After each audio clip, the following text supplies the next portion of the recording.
Okay, let's go ahead and get started here tonight, everyone. Tonight's June the 17th. We have a special called city council meeting tonight for two items to be discussed. Item 5 will be review and discussion relating to ordinance number 6, series 2026, an ordinance amending the personnel and pay classification plan for city employees. And item 6, a review and discussion relating to the ordinance number 8, series 2026, an ordinance adopting the City of Grange, Kentucky annual budget for the fiscal year July 1st, 2026 through June 30th, 2027 by estimating funds for Operation City Government. So those will be the only two items that we discuss tonight. I have no idea how long we'll be here tonight, but everyone's welcome to stay as long as you wish. I would like to try to get out of here by the time the storms hit after midnight. You know, the storm's supposed to come in after midnight, so I don't know if y'all need to get home and light your candles or anything, but anyway, the storms are supposedly on their way. I left Karen 2 or 3 flashlights in case I don't get home, so she knows where the flashlights are, and there's food in the basement, in the cellar, so anyway, everyone got their microphones turned on? So if you need to speak, please speak into your mics. We'll have a public comment time for those who wish to come forward and speak on either the subject matter before the council. That's pretty much it. Once again, thank you all for coming, and for those who can stand up, let's stand up and say our Pledge of Allegiance.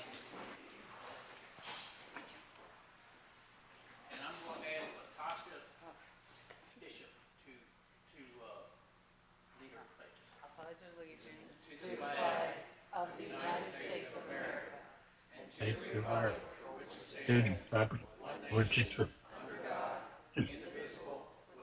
simple, liberty, justice for all. I don't know what happened to Heather. Where'd she go? She was making copies.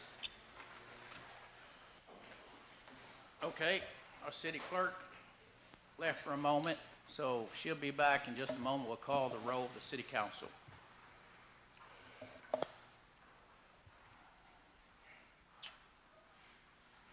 And Kenny Powell has called. He's on his way from some part of the state.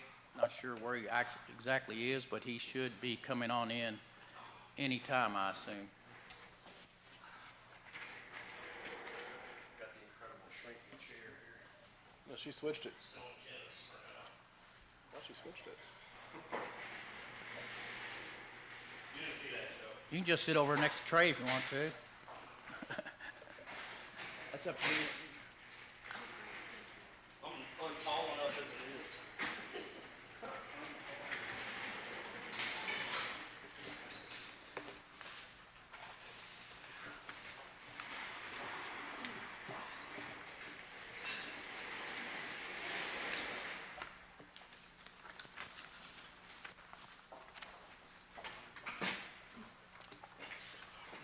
Oh, thank you.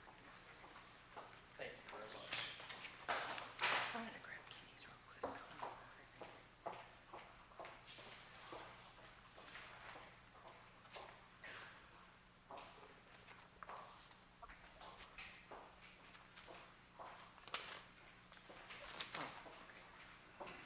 It's all good stuff. Here's a couple for Stephanie's bringing. It's all.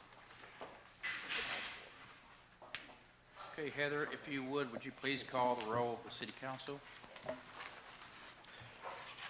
Councilmember Booker? Bishop? Here. Councilmember Ricketts? Here. Councilmember Kinzer? Here. Councilmember Taylor? Here. Councilmember Davenport? Here. Councilmember Kamer? Here. Councilmember Taylor? Here. Okay, we have 7 members of our 8 members of our city council present, and that's enough to have a quorum tonight. So at this time, I'll call the meeting to order. Do we have an acceptance of the agenda that we have presented tonight by any council member? Anyone Motion made by Lucy Ricketts. Is there a second? I'll second. Second by Latasha. Any discussion on the motion? If not, all those in favor of the motion, let me know by saying aye. Aye. Anyone opposed? Aye. Okay, thank you, Joe.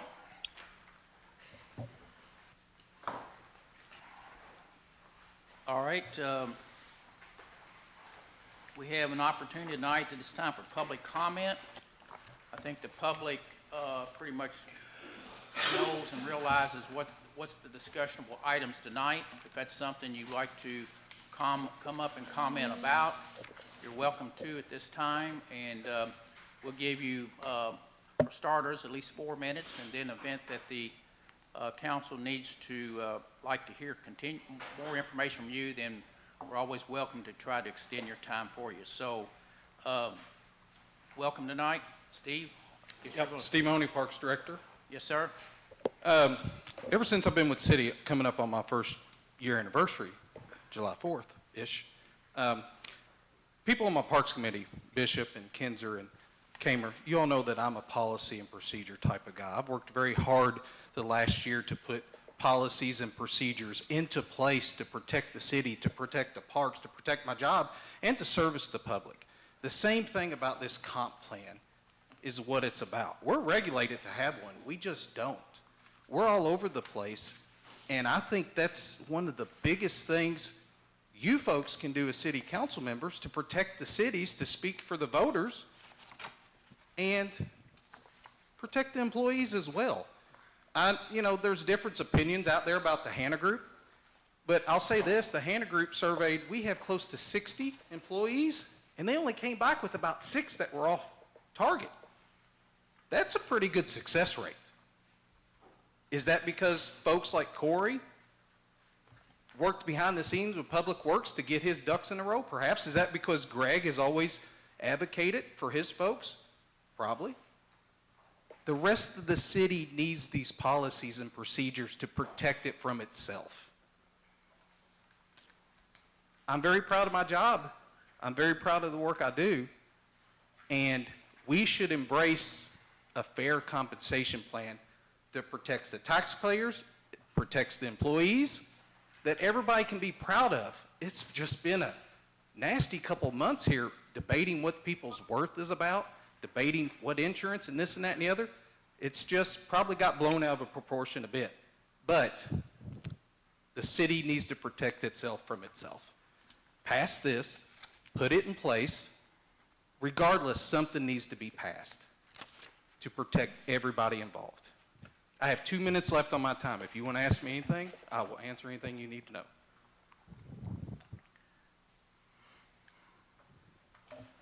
Those kids been back to the park? Say it again. Those kids been back to the park? Chief and I have come up with a plan. It's been pretty tame. Good. So, Glad to hear. Summer's out. School's out, right, for summer. Yeah. Okay. All right. Thank you. Thanks, Steve. Thank you. Yes, sir. Who else would like to speak tonight during the public comment section?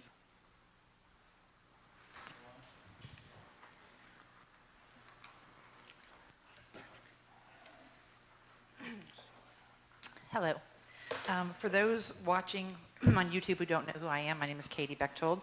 I am the Transportation Director for the City of LaGrange, as well as the HR Director, and I take care of payroll administration for all city employees. One thing I'd like to piggyback off of what Steve Mahoney just mentioned is, yes, this compensation plan does put a structure in place for employees. It should be evaluated with all documentation fairly. As I sit here and talk, I would like to first ask that one thing when sitting on a council, in my opinion, is not only being good advisors to the mayor, but also being good listeners as well. Listening to the facts, listening to the documentation. In the 8 years that I've worked for the city, I am not one who goes on social media or any social spectrum and will post anything or react to comments up until about 2 weeks ago. And the only reason I did that was because what things were being posted on social media were a reflection of my job here at the city. My job is in HR, is to look out for the best interests of all employees when it comes to compensation, when it comes to fair benefits. We won't even talk about transportation, but we are talking about what's important tonight is the compensation plan. I think we can all agree transparency is key. Many of you in your political rallies have talked about transparency, how important it is for the taxpayers that they know what the truth is, what the facts are, that we're not just putting drama and gossip and non-factual information on social media. I truly believe in that myself. I believe if we're going to put things out there for the taxpayers to read on social media when it comes to benefits or pay, it should be accurate, it should be factual. And I have found that some of the information that is being put out, whether it's through city council meetings or personnel committee meetings or even on social media, is inaccurate.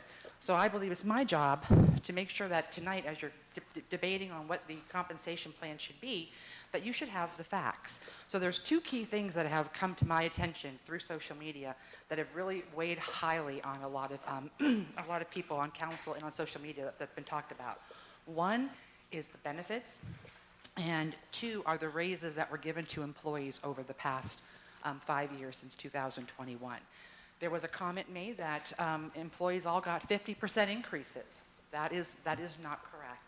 What I would like to say is there were some very big increases over the past years. The question you should be asking is why?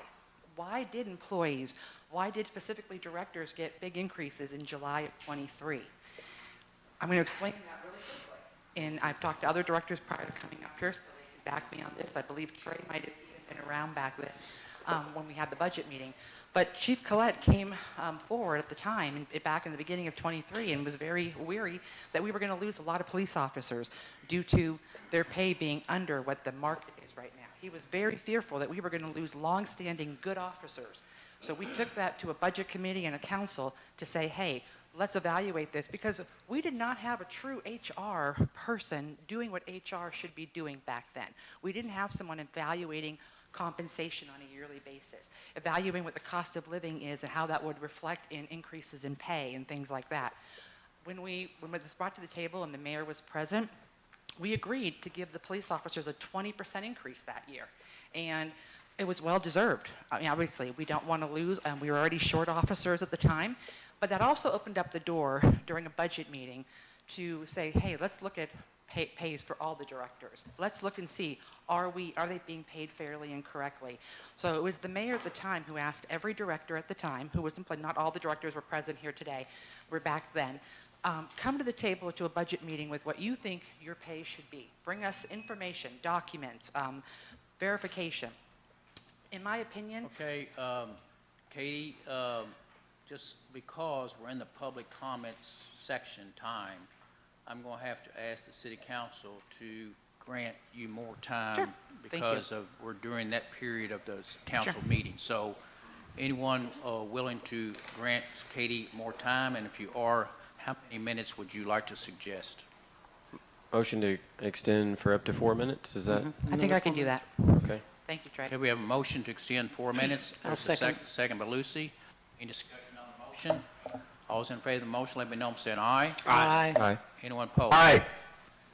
Okay. Okay.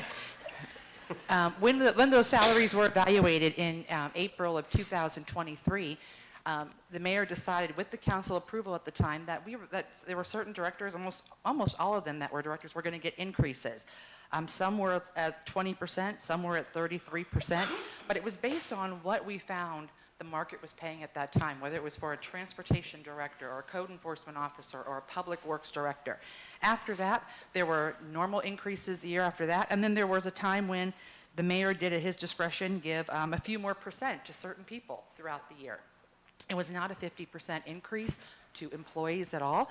As a matter of fact, in January of 2025, and I was in support of this, the council, in the midst of all of our issues with our audits, we actually approved to give the council a 35% increase that year, from 6,000 to 8,100, and I supported that, and it was a 35% increase across the board at that time.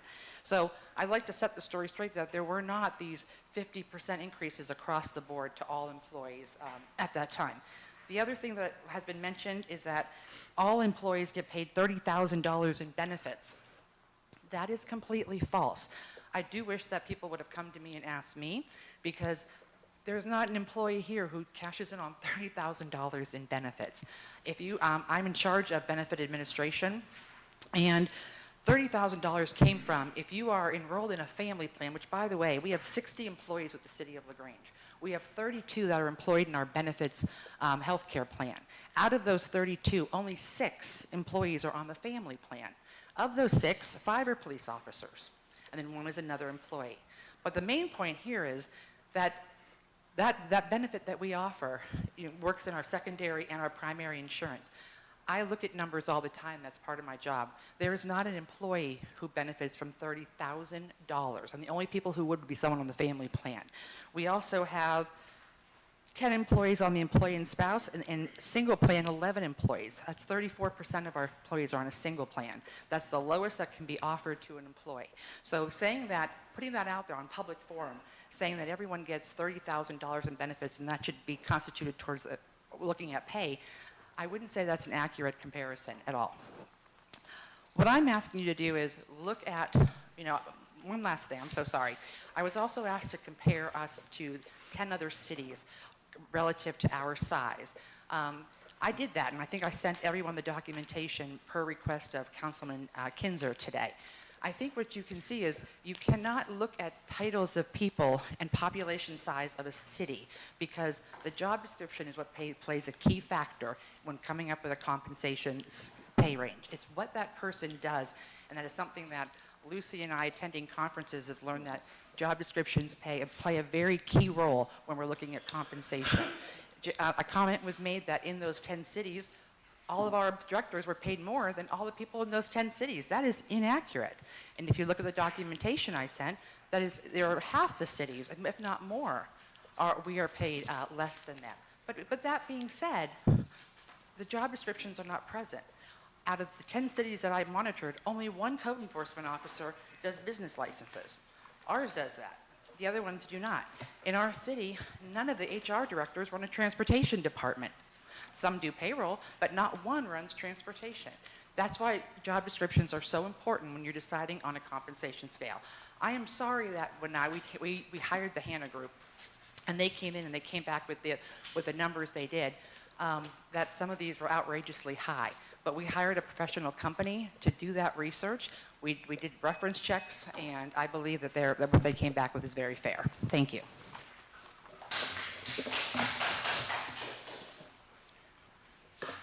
Any questions? I have some questions, Katie. Sure.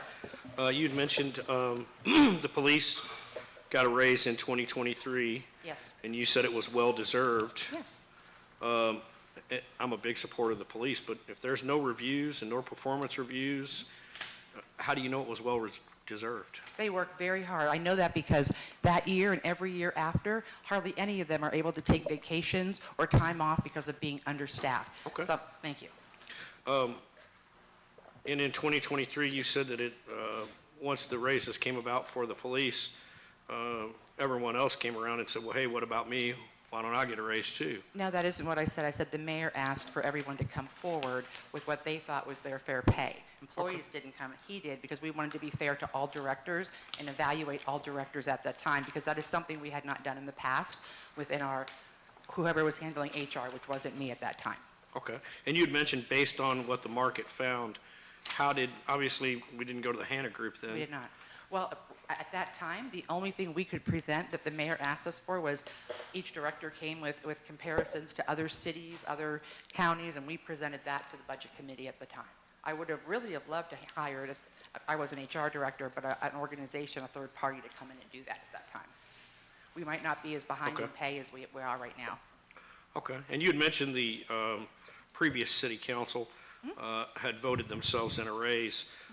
The vote came in this year for the city council as well as the mayor to vote ourselves a raise as well as the mayor a raise, and it died for lack of a second. So Correct. none of us voted to give a raise. Right, I know. I'm just saying in 2025 it was. Okay. So here's my question. All of us, you, me, pretty much everybody that has a job, we all agreed and asked to come to work at wherever we work. Grant works at the Oldamera, for example. He went in, he applied for the job, he asked for the position. He was told what it paid and asked and maybe negotiated, maybe didn't. but agreed to come in and work for that pay. Same thing with city council members, and I think that's why none of us voted for a raise. We knew what we were getting into, and we agreed to it. Why the need for these huge raises when people, obviously, everyone who came in agreed to their position and agreed to what the job was being paid, and people who were here in 2023 already got a pretty significant raise as well. So what's the difference here? Sure. So we have it taken into effect over the past 5 years. I'm sorry? Oh, yeah, that's what I was. No, oh, wait, excuse me. So we have to take into effect when we're looking at pay at the cost of living. In the past 5 years, Corey Resnick brought this to my attention the other day, 23.1% in the 5 years total, the cost of living has gone up. If we do not, in any company, if we do not increase pay to go with the market, then our employees are underpaid. But That's, no, our employees get a cost of living raise no matter what. Come heck or high water, but they is get it- a cost of living but is it raise a- every single year. Am I right, Mayor? Every single year without fail, they've gotten a cost of But living raise. it's a raise that's voted on Every by the year. council, Jason. It's a raise. So Okay. there were years that the cost of living went up 10.9%. We gave our employees a 3% raise. And that's fair. You guys voted on that. Okay. That's fine. But what happens if you do that and you're not matching at least the cost of living, then people are going to, just like the police department, they fell under. We had to bump them up $20,000, which Okay. is, justified. That makes sense. And we had talked about performance reviews. You've been the HR director for a couple of years now. Yep. Do you have performance reviews ready for the mayor to give? We do, but I would like to, if I can rebuttal that, and Sure. Lucy, I would like you to back me up on this if you don't mind. When we were at the Personnel Committee conference about a month ago, Right. and people started talking about performance reviews. Now, we can choose to do them, absolutely. But it was the recommendation, Lucy, if you don't remember, that what Mike Simon and KLC said is that they don't support, now again, everyone's different. Many organizations in that personnel meeting said, we do not do personnel reviews. They are not objective. KLC, the organization that we go to conferences at all the time, they do not do reviews on any of their employees, ever. Wow. And I was shocked because I come from Same. I come from a private sector. I've always worked in private sector, and reviews were very important. They were based on your attendance, your punctuality, your work performance. And I was shocked that an organization like KLC does not do. And Lucy, am I right? Did they not say that? They said they did not do it, that most of the time, if they had it, the directors or the managers didn't do them. Didn't do them correctly. But didn't do them meaning that they did correctly, and everybody it was just threes. it was just not paid, they didn't pay any attention. Now, we do have one We do. that's in the handbook, but it's not mandated that we do it. It's Well, I feel something like that a good gives- manager should know, that they work with their It employees. gives the employees guidelines as Right. far as what they want to achieve, what they're looking to achieve, goals they want to accomplish. It's not just a way to berate somebody. That's not the goal So I think of these performance reviews. It's to give the employee incentive and give them goals and things to hit and achieve so that they can feel pride in their work. So the fact that KLC doesn't do it is disgusting to me. Then I certainly Well, don't see that here's as a the reason why. guideline. Here's the reason why. You need to ask the right questions. Why don't they do them? Not just that they don't. They don't do them because they found overall that managers and directors who might have, and this is sad to say, I think it happens everywhere. I'm not just saying, I'm not saying this is what KLC does, but they found in history that the directors aren't doing these surveys, or they're doing these annual reviews objectively. They don't want people being mad at them, or maybe they have people they like in their department more. They weren't fair. So this is what they do instead. They do what's called a corrective action plan. So throughout the year, if an employee, it has attendance issues, instead of waiting until the annual review and giving them a 1 on their review for attendance, they address the issue when it happens. Same goes if they do something great. Thank you so much. If they have excelled at something, there's a documentation that goes in. They address the issues then and there, not waiting just for the whole year to come around. We have a corrective action plan in our personnel policy. We could use that instead of an annual review. So it just depends on what every entity wants to do. Katie, I would, obviously, the corrective action needs to happen through, and a once a year performance review is a bare minimum. Quarterly would be ideal. so that you're keeping up and keeping an idea on things because things don't get so far behind. So quarterly would be ideal on doing performance reviews, but yearly is the absolute bare minimum.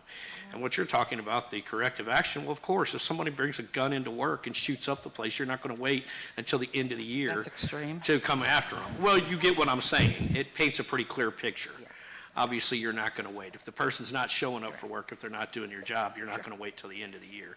You're gonna do corrective. And So it's just, it's unfortunate that the city of LaGrange has not had a consistent plan in place to do that.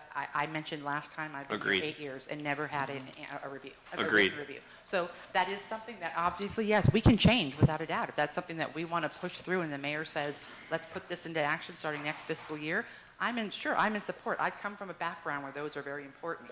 Everyone has their opinion. I'm just sharing what KLC said. okay. And Katie, I do want to say, I know you and I have disagreed on a couple things, but I really do appreciate the work that you've done putting this together, coming up with the numbers, staying on top of it, keeping us informed with all that. I really do appreciate that. I Thank know you. sometimes it seems like we're at odds because we disagree, but I really do appreciate you doing that. Well, I can agree to Getting all that I done. can agree to disagree, Jason. I just want to make sure that the information that we're putting out to the public and for the taxpayers is really accurate information. And if the accurate information comes out and they still want to go with what, then that's fine. I want to make sure that the public has the most accurate and accurate information that we can provide.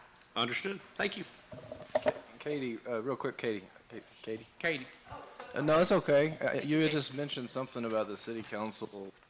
Did you say 2025 voted Let me themselves look a at my raise? notes. Let me look at my notes. So it was voted on in March of 24 to go into effect January of 21. It looks like it was a 5-1 vote. Who voted against it? I don't know. I think that was Laura Taylor. Okay. On the council at that point in time, but I just, I just only have very bare minimum numbers, but what I was trying to Yeah. say is, we gave an increase, which I was in support of. I mean, we can agree to disagree, Yeah. but, you know, we were in the midst of a financial Sure. crisis, and and to we be, still. to gave- be honest, other people on the council currently weren't there at the Yeah, time as right, well, just for the right. record. Yes, yes, sir. Okay, all right, Yep. thank you. You're welcome. Anyone else? Thank you. Okay. Thanks, we're- Katie. We're still in the public comment time period, so anyone else want to come forward?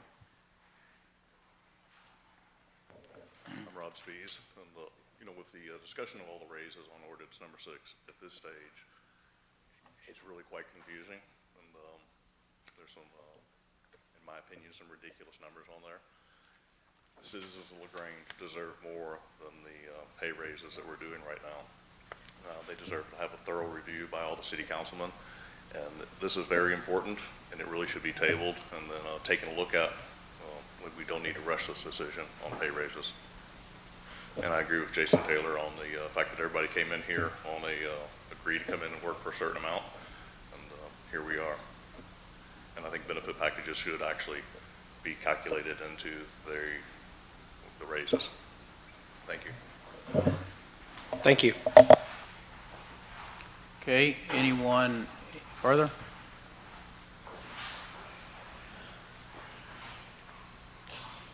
Sarah Little. Steve is right. There's got to be a plan and there's got to be set criteria. And our employees most definitely deserve to be paid the maximum amount that we possibly can. We're not there yet. We're not at that spot yet because these raises that are being considered at the current proposal, and yes, you guys are here to discuss that, but at the current proposal, those are not sustainable for the future, particularly with cost of living allowance raises in there. I truly do believe you pay your people and your people will take care of your city. I was able to brag today to a Louisville police officer that, hey, we've got a fantastic benefits package, or I don't know what the coverage is, but hey, you know, your spouse, you're talking about what health care plan they have at LMPD, check out what LaGrange has. I don't know if pay is comparable or not. Chief has always advocated for his people. But I was able to bring that to attention and brag on that. And we should be able to brag on our employees and on what we are able to offer them. However, like I said, this is just not sustainable.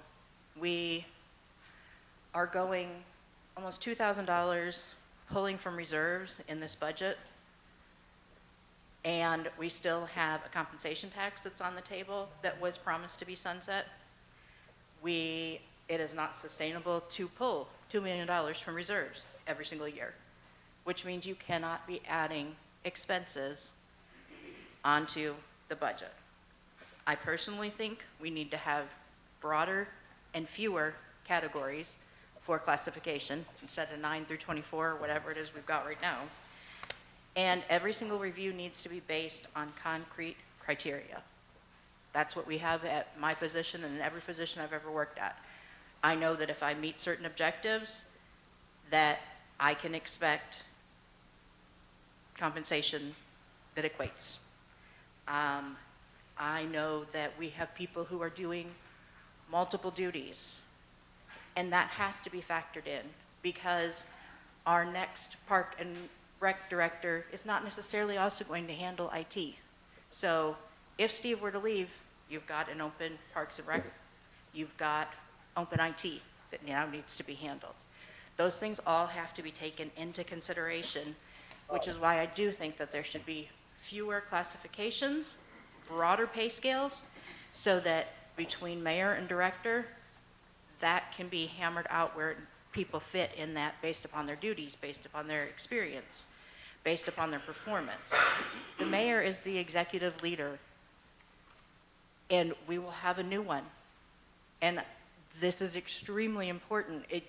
Both of our candidates are here tonight.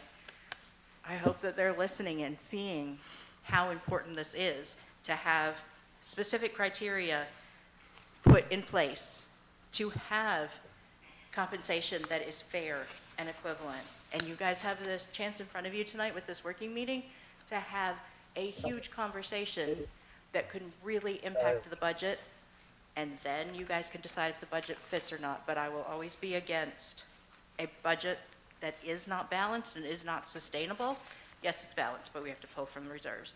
So I will always be against a budget that is not adequately balanced, and I will always be against anything that is not taking care of our people. You guys have an unenviable job of trying to make that work. Ooh, timing. Sarah, I have a question for you. Yeah. You'd mentioned, and I agree with you to some extent on pay the people, and you'll get what you pay for. Basically, I think is kind of what you're saying, pay the people and they'll take care of your city. But by that same logic, shouldn't we be paying the mayor $300,000 a year?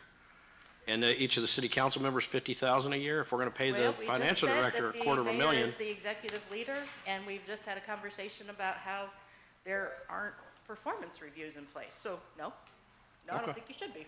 All right. I just wanted to extrapolate your, and then I agree with you to some extent, but it's In got an to be. ideal world, we wouldn't have to worry about budgets. We wouldn't have to worry about any of it. We could pay everybody exactly what they thought they were worth and what we think they're worth.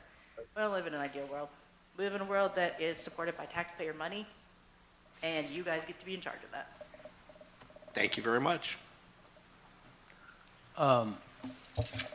We've talked about this, I think this has been up on social media too, and there's a misunderstanding about what an IT director does and is. Some council people have gone on social media to label Steve Mahoney as our IT director. He's not our IT director. We pay for that service to Marizon every month, about $5,600. They are the ones who do all of our firewalls, the whole 9 yards of what an IT company does.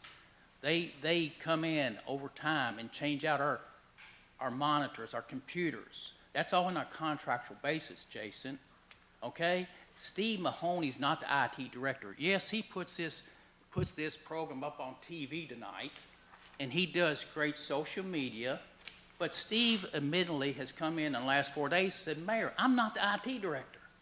But everybody's trying to make him out to be the IT director for the city of LaGrange, so let's compensate him for it. But that's not the case. That's a misunderstanding being put out there to the people. So, as it's been said tonight, when you go on Facebook and start all this rhetoric, you got to know what you're talking about, because all you do is spur distrust in the city. You can't do that. Come on. I mean, Steve Mahoney has never been labeled as IT director. And we go back to 6 or 8 months ago. When you say someone hires in at a position, they know what they're getting, so that's what they should get. Well, you know yourself, you were the one advocate that came forward to me and this council in this city and argued that someone should get a $20,000 raise after being here about 6 weeks. Right or wrong? Right or wrong? Along They with hired the, in, no, with the committee, so They wrong. hired in You're no trying to one- paint it as I'm the villain, Hey, Mayor, hold on. and I love when you do this I've got stuff, the but no. floor. I've got the floor, but if you're going to put this You're not stuff gonna out sit there and there- berate me for hours on end. I don't care if you say you got the floor or not. I'm saying, you says, and you said it earlier tonight, you know what you're getting going in. And then we get a person coming in here, and I'm not gonna name names, but you were the one said this person deserves a $15,000 or $20,000 raise, having been with this city for 6 weeks, and he knew what he was gonna do when he hired in. I think the whole park. The committee agreed to that, Mayor. I don't care. So What's you're the hanging difference? all What's on the me, the whole committee. If a person hires in, if a No, person it hires in a wasn't. He's position, exaggerating. and they know what they're doing, man, woman, or whomever, It wasn't. and you argue that they should get a raise within 6 weeks of the time period of 15 to 20,000, why are you saying tonight that they know what they hired in at? If you'll allow me to explain, Mayor, Sure, I will explain explain it. it Explain it. very concisely. My opinion has always been, and the way I've looked at it in the business world is, and this is the general rule of thumb, is you basically pay someone what it would cost to replace them. Right. You You're look right. at what it would cost to replace them. as Exactly much- right. I thought you were going to let me talk. I am. Keep talking. So that's kind of what I look at, is what it would cost to replace somebody. When we got this person in, I don't think any of us realized how great of an employee he was going to be, and he did so much more than what the title called for. And we realized there were things getting done that we didn't even know we needed done. Things like social media and stuff like that that were getting just knocked out of the park. Dealing with things like, remember when these microphones used to go down all the time and we'd have to go back and forth and more of us use one, and now we don't have to worry about that anymore. All of it's being broadcast perfectly, all that. We got a lot of things out of that employee, more than what we thought we had when we first hired him. You interviewed him, you knew kind of an idea, but the rest of us didn't know. My opinion at that time is if we lost that person, what it would cost to replace them was quite a bit more than what we had initially placed him for. And some of the positions, we have an HR director now, correct? Before that, the current HR director, we didn't have an HR director at all, correct?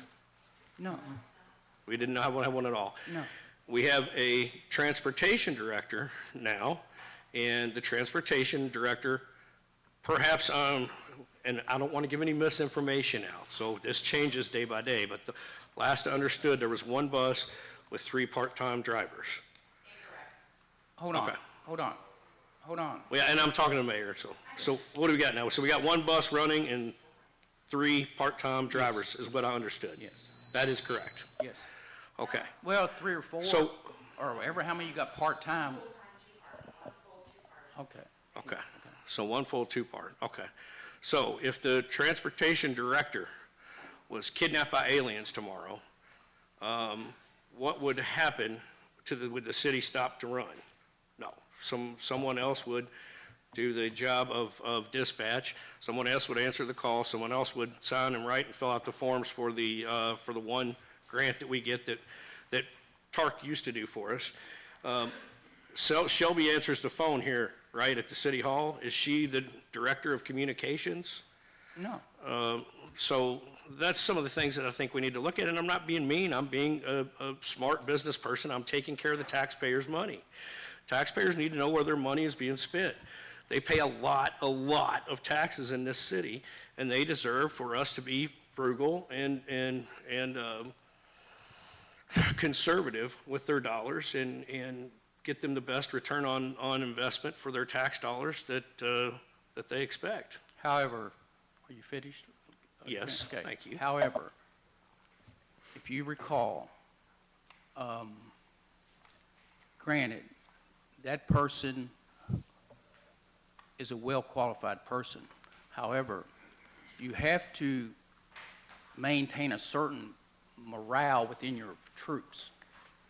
And when you try to maintain morale, and you have any individual comes in, and the rest of the troops see that a person is immediately worth $15,000 or $20,000 more, and having been in the position for, regardless who it is, for a few weeks, then that hurts morale within the troops, okay? So, granted, that person does good, but that's also was part of the leading reason to employ a Hannah group, so people just don't walk through my door and say, hey, Mayor, I'm worth $20,000 more today. I don't know if you are or you aren't, but, and I'm not going to make that decision whether you are or you aren't, because everybody thinks they're worth $30,000 or $40,000 more than what they're getting a day, and I guess everybody should. But I'm not the one to decide that unless I have data to back it up. And I told everybody, give us the chance to do a market data-based study by a professional group. And Katie and Cindy had been to 2 or 3 HR conferences, and they brought this group back to me, having heard this group give their presentation to different cities at different conferences. And I said, and I told this employee, I said, I'm not saying you're not worth X, but what I am saying is I can't give you X until I have some data to back it up, and then you give me the data, and I'll back it up for anybody, and I'll do it within weeks or months to get it done. But you just can't do that in these positions. Now, you're running a private business like you do, Jason. You can do anything you want to. If they walk out the door, they walk out the door. But that's not how I run this city, because I've got all types of employees that I have to keep understanding that's not the way the process works.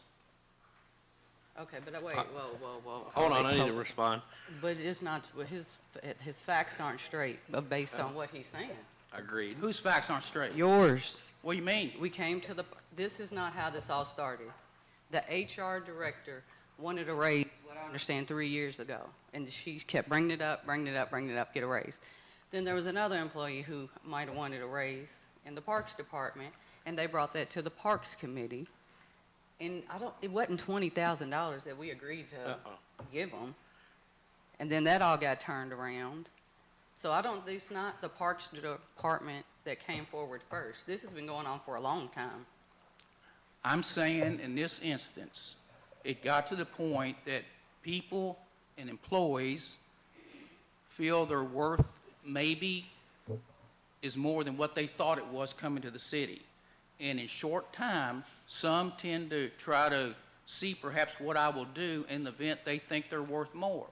And maybe within a few $1,000s, I might could deal with it. But I cannot justifiably give these huge increases without discussion with the budget committee, the different committees for 7 years, this budget committee, this city, have known and appreciated and supported every dollar amount I've given to anybody for 7 years. They've never questioned 1 minute.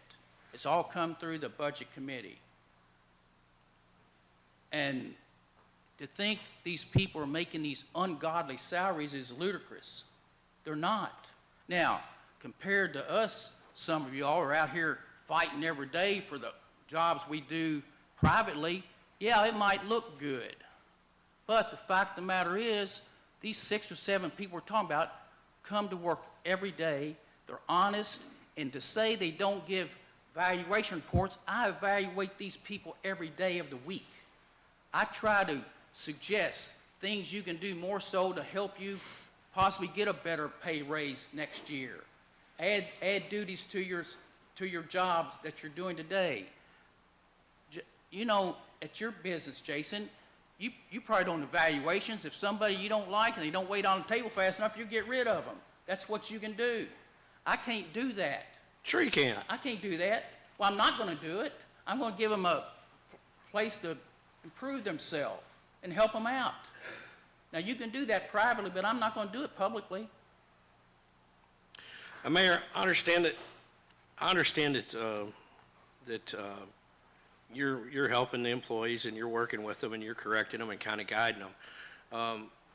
But you're talking about one employee who is way more qualified than some of the other ones, and they're being now, let me finish. And you say there's a morale problem. Listen. That's not a morale problem. Obviously, the director of finance is going to make more than somebody who's answering the phone on the weekends or keeping an eye on the parks part-time.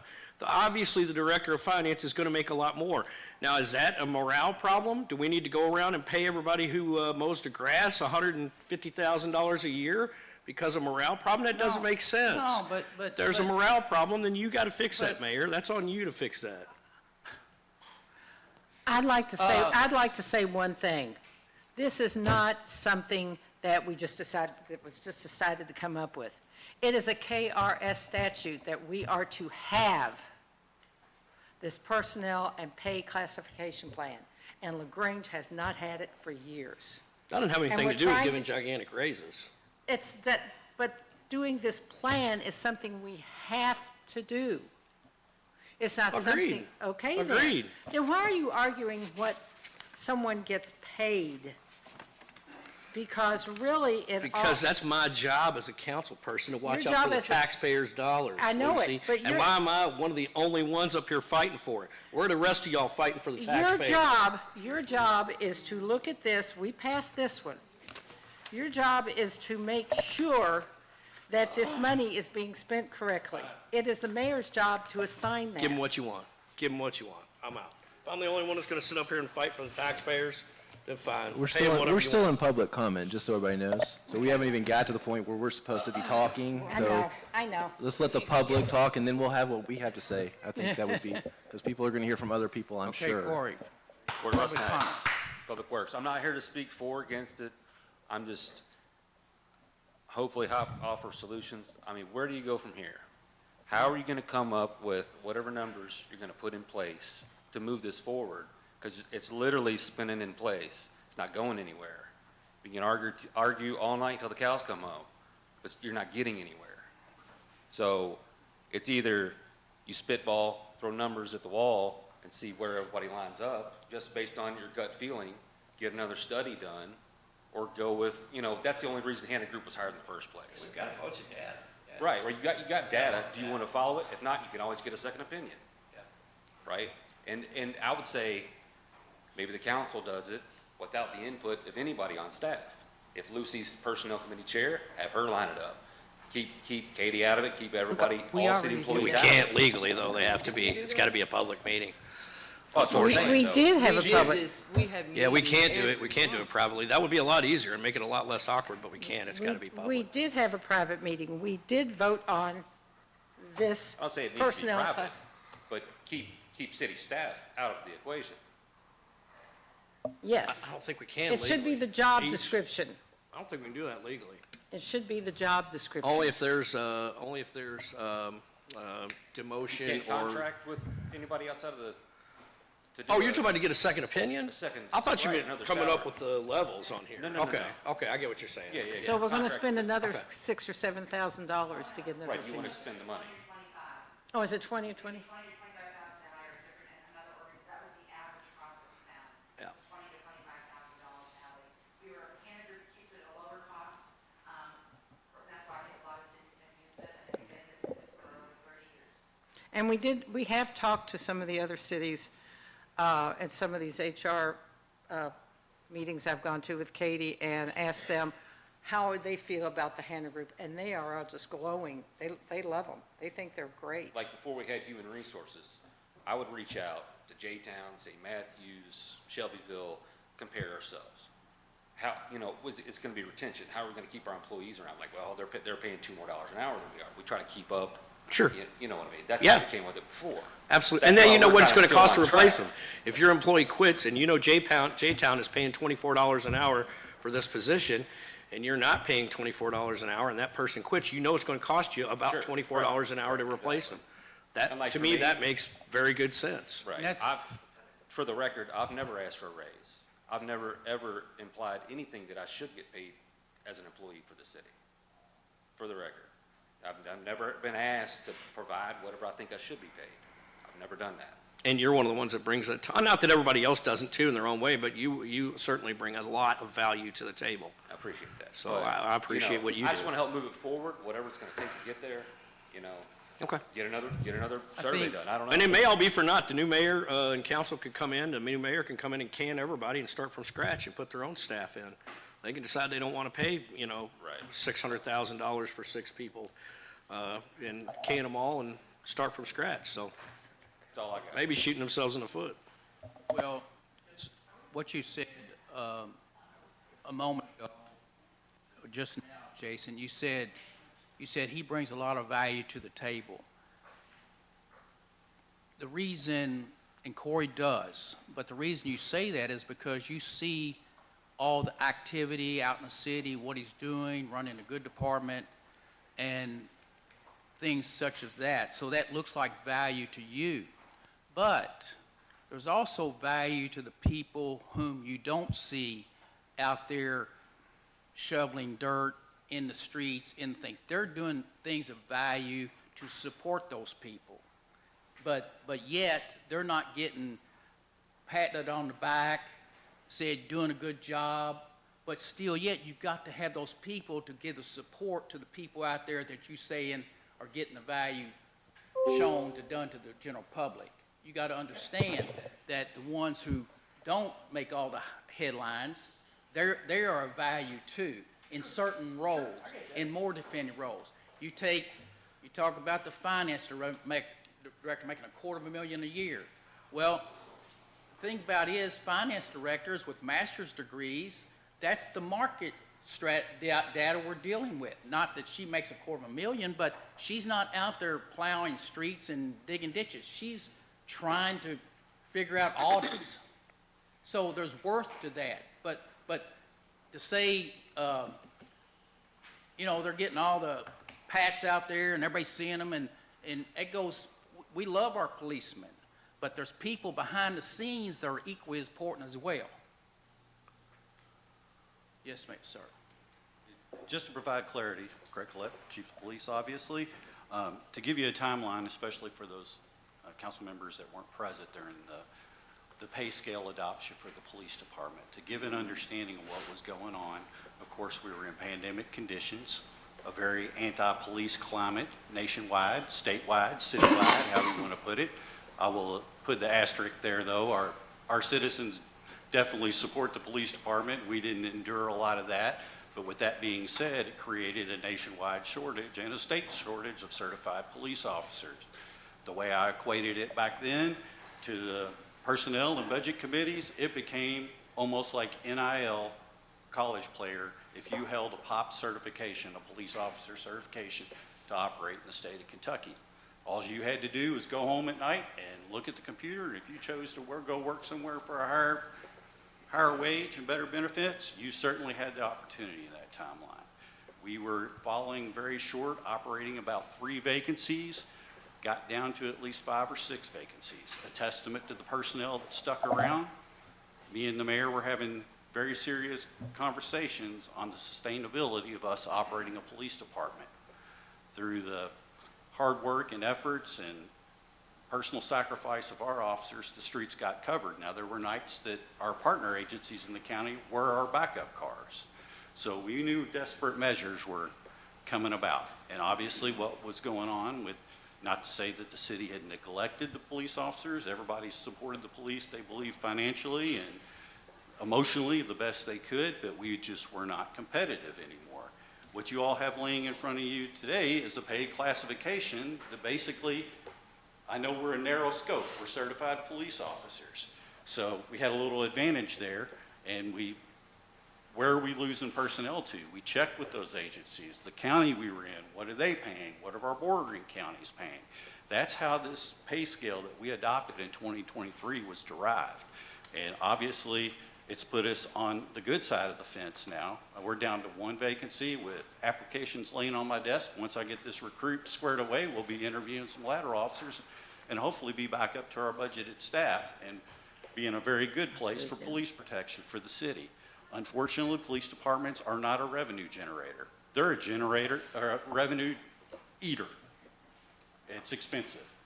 And that's unfortunate, but public safety is paramount, I feel, in everybody's eyes, and we try to do the best for that dollar. We don't go out and try to get the most extravagant, but yet we realize to operate an efficient, professional, and integrity-filled department, we're going to have to be competitive in the wage. We were losing personnel to agencies 2 blocks over, all the way down to J-Town. Obviously, if a police officer comes here, we have those that have been attracted just because of the environment of Hey, the you guys city. go outside if you're gonna talk, please. Let's give the chief respect. To the way the town's laid out, the population and the good environment that we have here. That is going to be an attractant, but at the end of the day, you know, we're going to have to be competitive, especially we're not out of this police officer shortage. We did start a recruit this week and faster turnarounds on the academy, so we can start looking at recruits and hopefully go that avenue. But we try not to overpopulate the police officer pool. We're trying to accommodate for growth and all that. And we do take into account, we may not be matching the exact penny to the other agencies here in the county because we realize our benefit package is different, but you have to remember that benefit package is not benefiting every member of the department. We've got 5 contract people, me being one of them. I do not, I'm on retirement insurance, so are our other contracts, so we're not seeing any of that benefit. So different things go into play. And you want me to ask for more time, Mayor? If you need it. Motion I'll for be 4 real more. quick, 'cause Second. there is a second leg. Okay, motion made and second. All those in favor of the motion, let me know by saying aye. Aye. And when that pay scale was, so you all know the baseline foundation as well, when that pay scale was adopted, this was for our working personnel. This pay scale only applies to patrol officers and frontline supervisors as sergeants. Appointed persons such as myself or majors, to get this pay scale in, we agreed we're not going to be pay scale employees. We're appointed. Because to be quite honest, we're useless personnel if we don't have a police force. You don't need a major and a chief unless you want to do like some cities and have 1 or 2 man department operating. So we tried to give a range that's based on tenure, and to keep a person here, they know they're going to climb on a 2-year period if they at least show the dedication and willingness to stay here.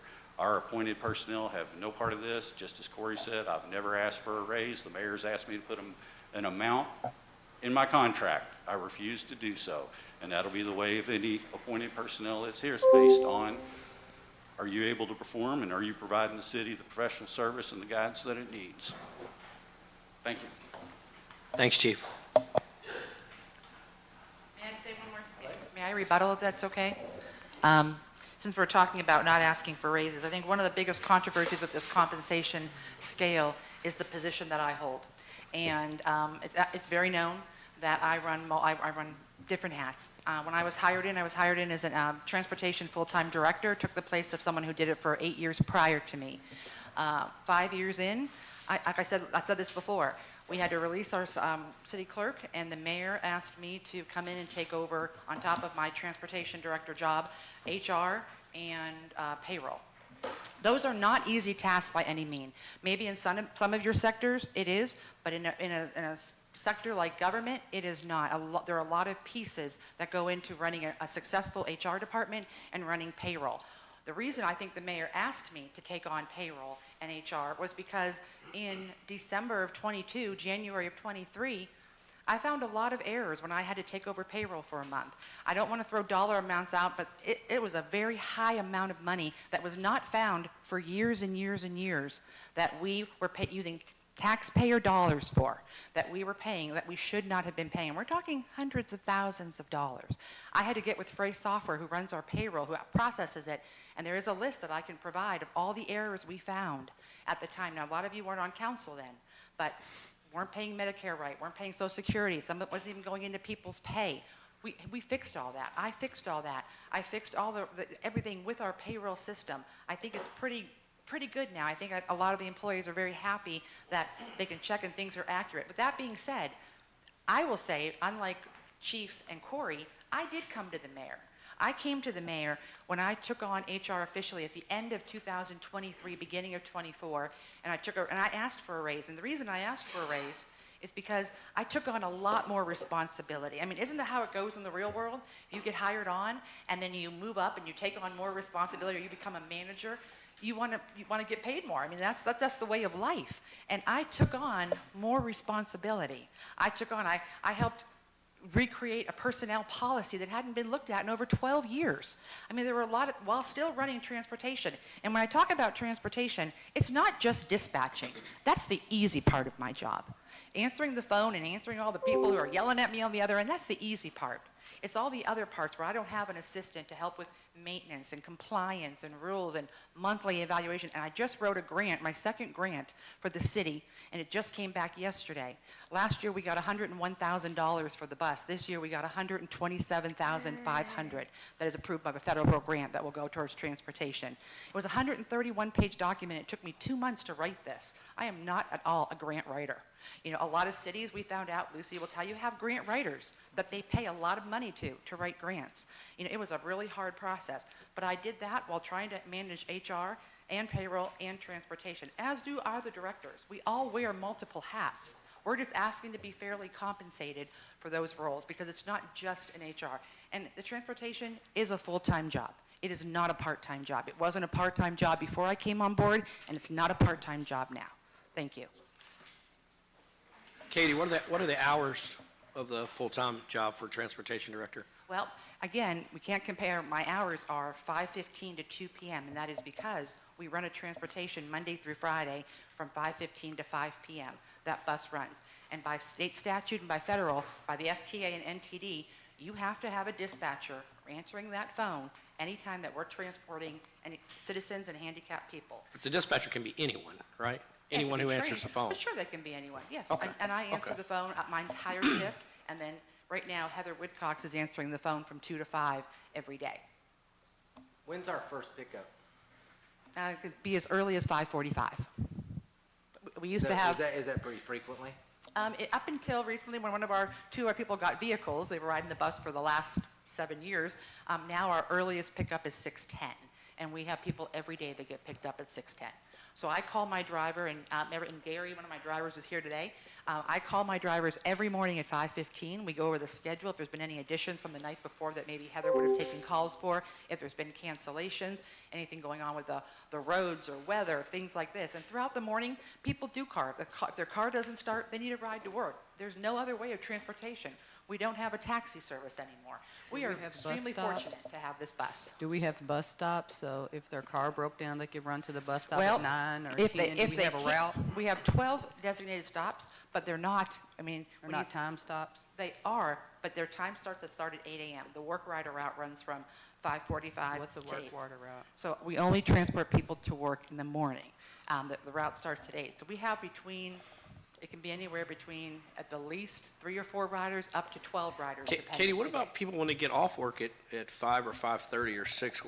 Why, or maybe Mayor's a better question to ask, why was the decision made to start so early and then end at 5 o'clock when most people, 9 to 5 is the typical whatever, so when most people get off at 5, now they've got to walk home because the bus is done at 5 versus, somebody going, and I know doctor's offices and all that aren't open at 6 a.m. Well, those are the So people, yeah, I'm sorry, go ahead. why would that decision be made to start at 6 a.m. versus going to 6 p.m., for example? Sure, because part of my job as transportation director is to evaluate routes and times and pickups. And what we found over the last 2 years at least, we were running the bus every day until 6 o'clock.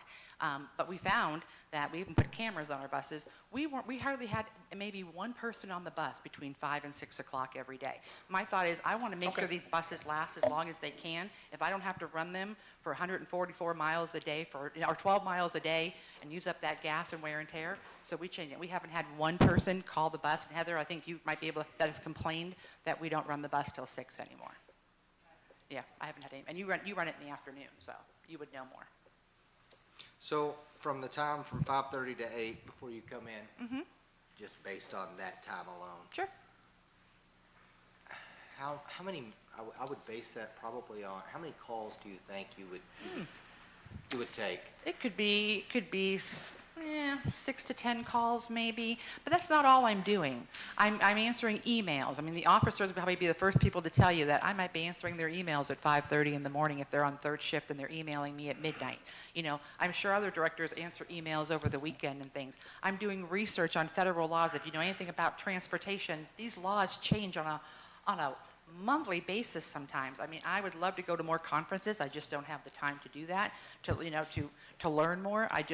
My time is, I'm lucky that I'm able to go to HR conferences when I can, but I have other responsibilities, and my job is to prioritize what's most important day to day when I run multiple hats. I'd also like to add something that I haven't mentioned. I also, for the past 7.5 years, have managed solely the insurance premium tax. Brings in now $2.9 million of revenue. When you compare that to like... I thought Shelby was doing that. She's doing that for the last 2 months. I said for the last 7.5 years, I did that. And I went through my own audits myself. That money was audited when Kevin Fisher would come in and bring his team. It was me who went through, and I passed my audits every year for those insurance premiums. I don't know if anybody else does audits for their specific departments, but I do. John Black has also sat in with Cindy Alvano when the transportation and the FTD and the state have come in and audited our transportation department. And it's 5 people coming in, going through all my documentations, my Title VI documents, everything. I've passed every single year. That does not happen overnight. It's a lot of work. It's a lot of organization that I put a lot of pride in, even outside hours that I work.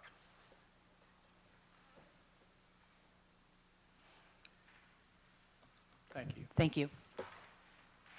Thanks. I'll just say this, for you all. Each time in the past that we've need to hire a new person, I would ask Katie to give me the range that we expect to be able to get some applicants, get some decent applicants. So she would forward me that range, and then we would advertise it, say, job, we thought that we could land them for $65,000. We would run it from, say, $57,500 to $70,000 even. So we had a number in mind, and I think, Jason Kinzer, to your point, sometimes you get a person coming to us and said, man, that's going to be tight. That's going to be tight, but I really would love to have this job and whatever. And to your point, sometimes you run into those types of situations and you find out somewhat very quickly that this person is talented in more areas than even what you ask them to be talented in. But I think that goes for a number of different people. And so sometimes, as you were saying, I try to say what, in the event that any one of these directors sitting here tonight, if I or we were to lose them, what it would take pretty much to replace them, and what would be the rate that we would put out there to try to at least get some attractive candidates for the positions. And that's what I think I try to emphasize is to Katie, to Cindy. So by doing this study, it's going to be your all's decision as to what classification, what grade to put each of these directors in here tonight that are here tonight. That's going to be your all's job. And once that job is completed and you hand me off those numbers from a high to a low to a midpoint, then I will make the decision based on hopefully not friendship, but based on ability, based on experience, based on longevity, based on the willingness that I see a person putting the effort to get done. And there's some that, I may not meet their expectations, but you all have got to give me a range eventually tonight, and then I will try to keep everyone somewhat satisfied. But it's a hard task to pull off, because everybody in here thinks that, why does that person make that? I do more than they do. So it's my job or the next mayor's job to set that thing, and it's tough, but it's what we get paid the bucks for. So, Cindy Alvano. Hi, Cindy Alvano, Finance Director for the city. I've been with the city about 1.5 years now, and I would like for each one of you, everybody sitting in this room, with the exception of maybe a few, and ask yourselves, why do you work? Why do you have a career? I ask that in a number of my financial meetings and presentations. And you know what the majority of the people have said? I want to make money. I want a job, I want a career, and I want to make the most that I can. That does not come without a lot of hard work, education, dedication.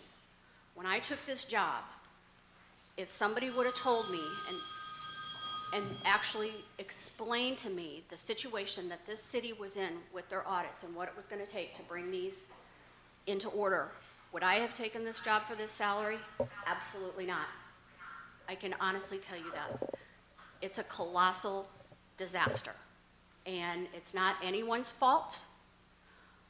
It is what it is. It happened for a number of reasons, but I am dedicated to continue with this, to see it to the end, to get it finished, to get it to where it needs to be. This is not an easy job. I look at Stephanie's job.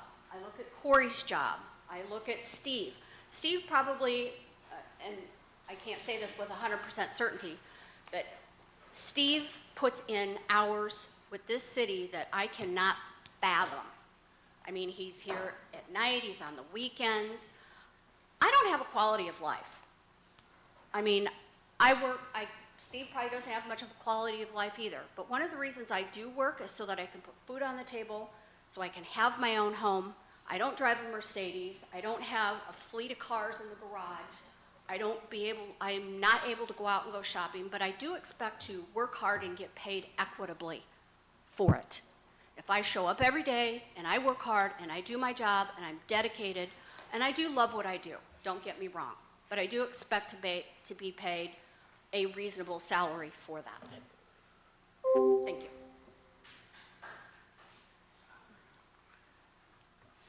Okay, we're going to get out of public comment here in a moment. So then we're going to go into item 5. Donna, come forward. Donna Sabo. I just want to say that one of your best assets ever in any business is your employees. And I feel like that we need to have a fair, transparent compensation plan for these employees that are here working hard every day. They are the backbone of the city. Could not do it without them, and it needs to be a fair plan for all of them. Thank you very much. Okay, is that it? No one else for public comment? I want to say I agree with Don 100% when we're bound by statute to have some type of levels for each of the employees. I don't think any of us has a problem with putting in levels. And I think the Personnel Committee, we talked about it and figured out pretty good levels. We came to a pretty good compromise on it. I think the only problem some of us have is, for example, one employee got a raise in 2003 from 41 to 63,000. And Mayor, you wanted to put in the budget to raise that person from 63 to 99,000. So I think that's what I always go by is, can I sell it to my constituents? In other words, if I explain it to people who voted for me, would they understand and agree with it? And I don't see a whole lot of taxpayers that would agree with that. So I think that's the problem that some of us have. But like I said, I'm tired being the jerk. If I'm the only one that's going to fight, then I'm done. I'll vote for whatever. Give them all the max. Whatever you guys want to do. Mayor, are you going to do evaluations, or do we not do those? I do evaluations every day. But do we do a yearly evaluation? I do evaluations every day. Are they written?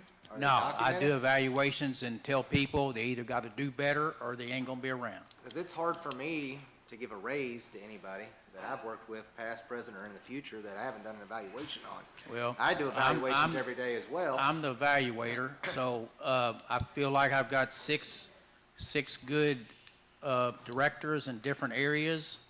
And But if you want if y'all have any problems with them, bring them to me, but I don't think you have any problems with them. This was something that has been discussed before you got here. And what we discovered, and what Katie and I both discovered when we went to HR meetings at KLC a month or so ago, that question came up, and found out that most cities don't do it. And of course, we have one in our employee handbook, Right. which, you know, I guess it would really depend upon the mayor or whoever, because the mayor overall is the buck stop here person. If the mayor wants to do it, then it should be done. So we do have it. But a lot of the directors and the managers don't want to fill those things So out. you're good with taking someone from 63 to 99,000 that 3 years ago got a 50% raise then as well? You know, I don't know. I think they belong. You're not okay with that, Latasha? No. I think They that seems belong excessive. within this grade range. Well, so, But yes or no? that's not my decision to make. That's the mayor's decision Kind of to make. is. That's not your decision to make. That's the mayor's decision to make, that what they get paid within that pay grade. Are we still in I public think- comment, think Mayor? this And the way you, Yes, we the are. way you When are we control going to the that ordinance? as Yes, a it council can- member, Wait a second. constitutionally, the way that you control that as a council member is you assign whatever her position is to a grade. And this, and just for example, she is currently in grade 19. If you look at the chart that you all adopted, or you came close to adopting, the pay range for class 19 is 60 to 85,000. So the mayor cannot pay her more than the maximum, Which is 84, which is 84.5 or something. 84.70. Okay? So that's the legislative control over the executive branch. But you guys have the power, you should only have to create this personnel plan one time. In a personnel, in a pay classification, there's actually two plans.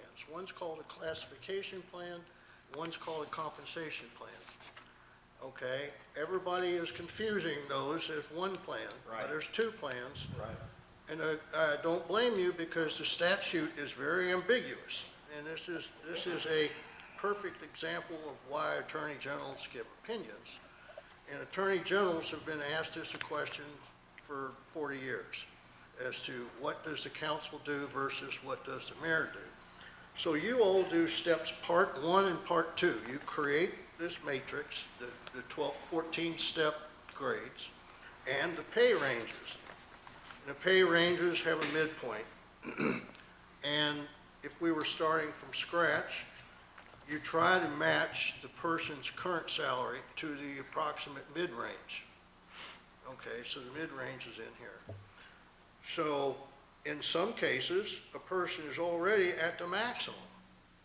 Okay, so I think that's some of the comments that the Hannah Group made is that, okay, now we've got the matrix, and then now you guys assign the positions, not the people, the positions to the grade, and that's that range of 25,000, which 5 people have been placed in 19.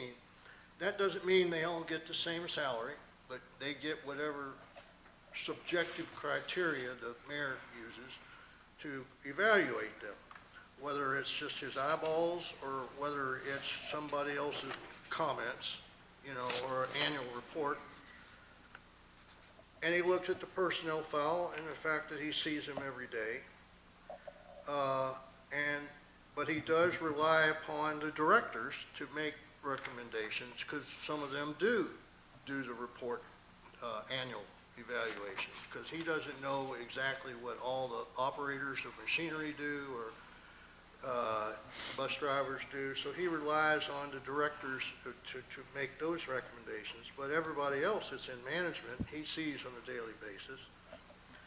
And so it's really, you all just do the first 2 pages and then you pass the buck on to him and then he fills in the blanks with who the person is that goes to the position. But it's so easy to just confuse the position to get here and argue over Katie getting too much and she's like in the hot seat because of that issue when really the first issue, you don't get to that issue until he goes outside the maximum. Okay, so the maximum is 85. So there are rumors that she's going to get 99. Well, that was not what the Hannah Group recommended. That was a personnel committee recommended. That I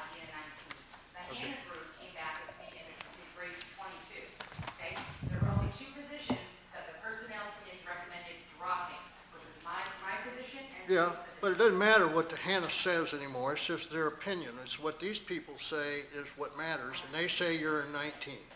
They've made that decision that your position is in 19, and the most you can get is 85, 84.5.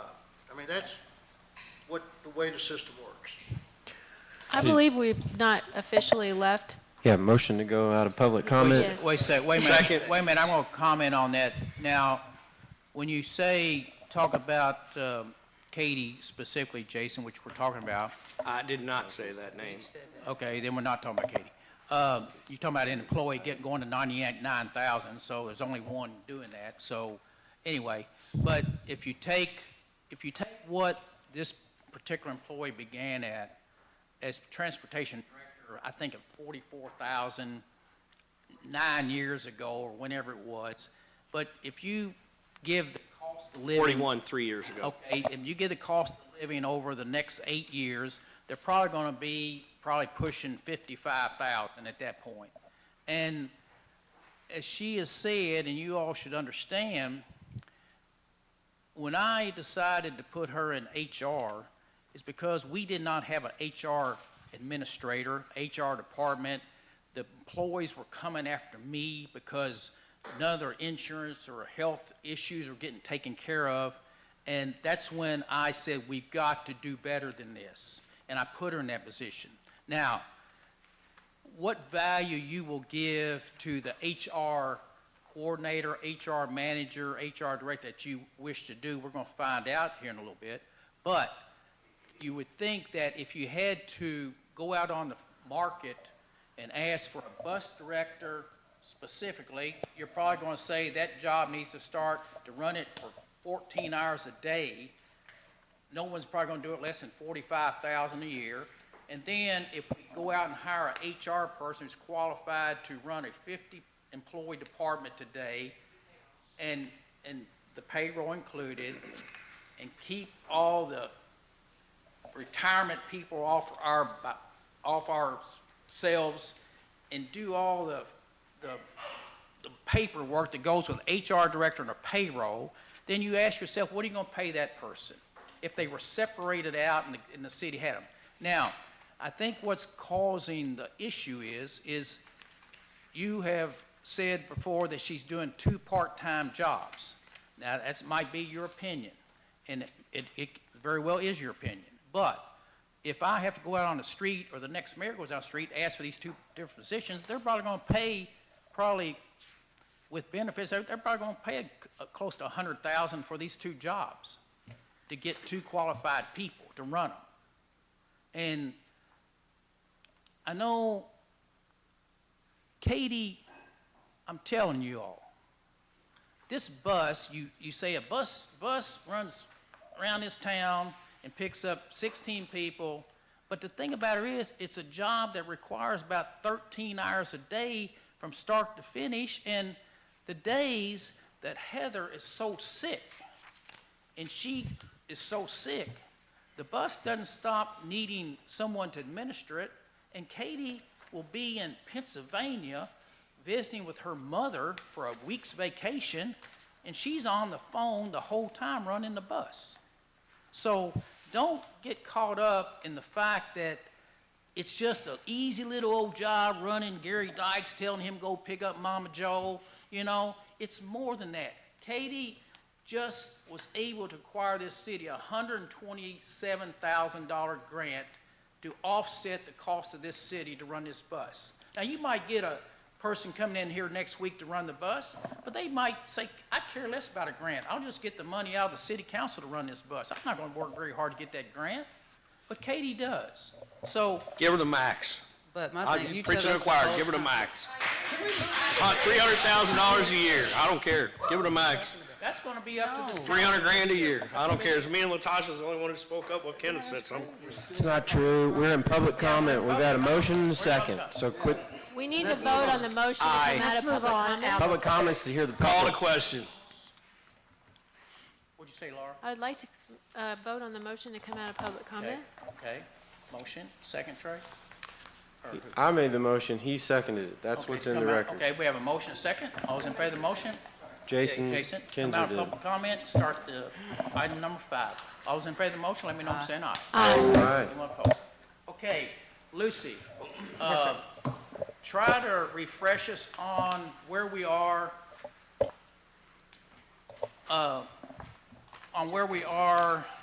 coming from our last meeting to deal with this special session. What is, we need to get finalized tonight? Well, As it chairperson. is the ordinance itself that the committee itself did vote on this first, the pay scale. And we're presenting that as it is. What has caused the problems is the compensation plan and what grade each job is to receive. And basically what we did was we lowered some to 19. It was presented, I believe it's in the packet. Is this in the packet, isn't it? Okay. Yes. And this is what we're presenting. Okay. Okay, That was and unanimous. that came out of Personnel Committee 3-0, correct? Right. Okay, so is that what you're recommending to the council that Yes. they adopt? Okay. Yes. So is that it, Lucy? That's it. Okay. All right, it's open for discussion.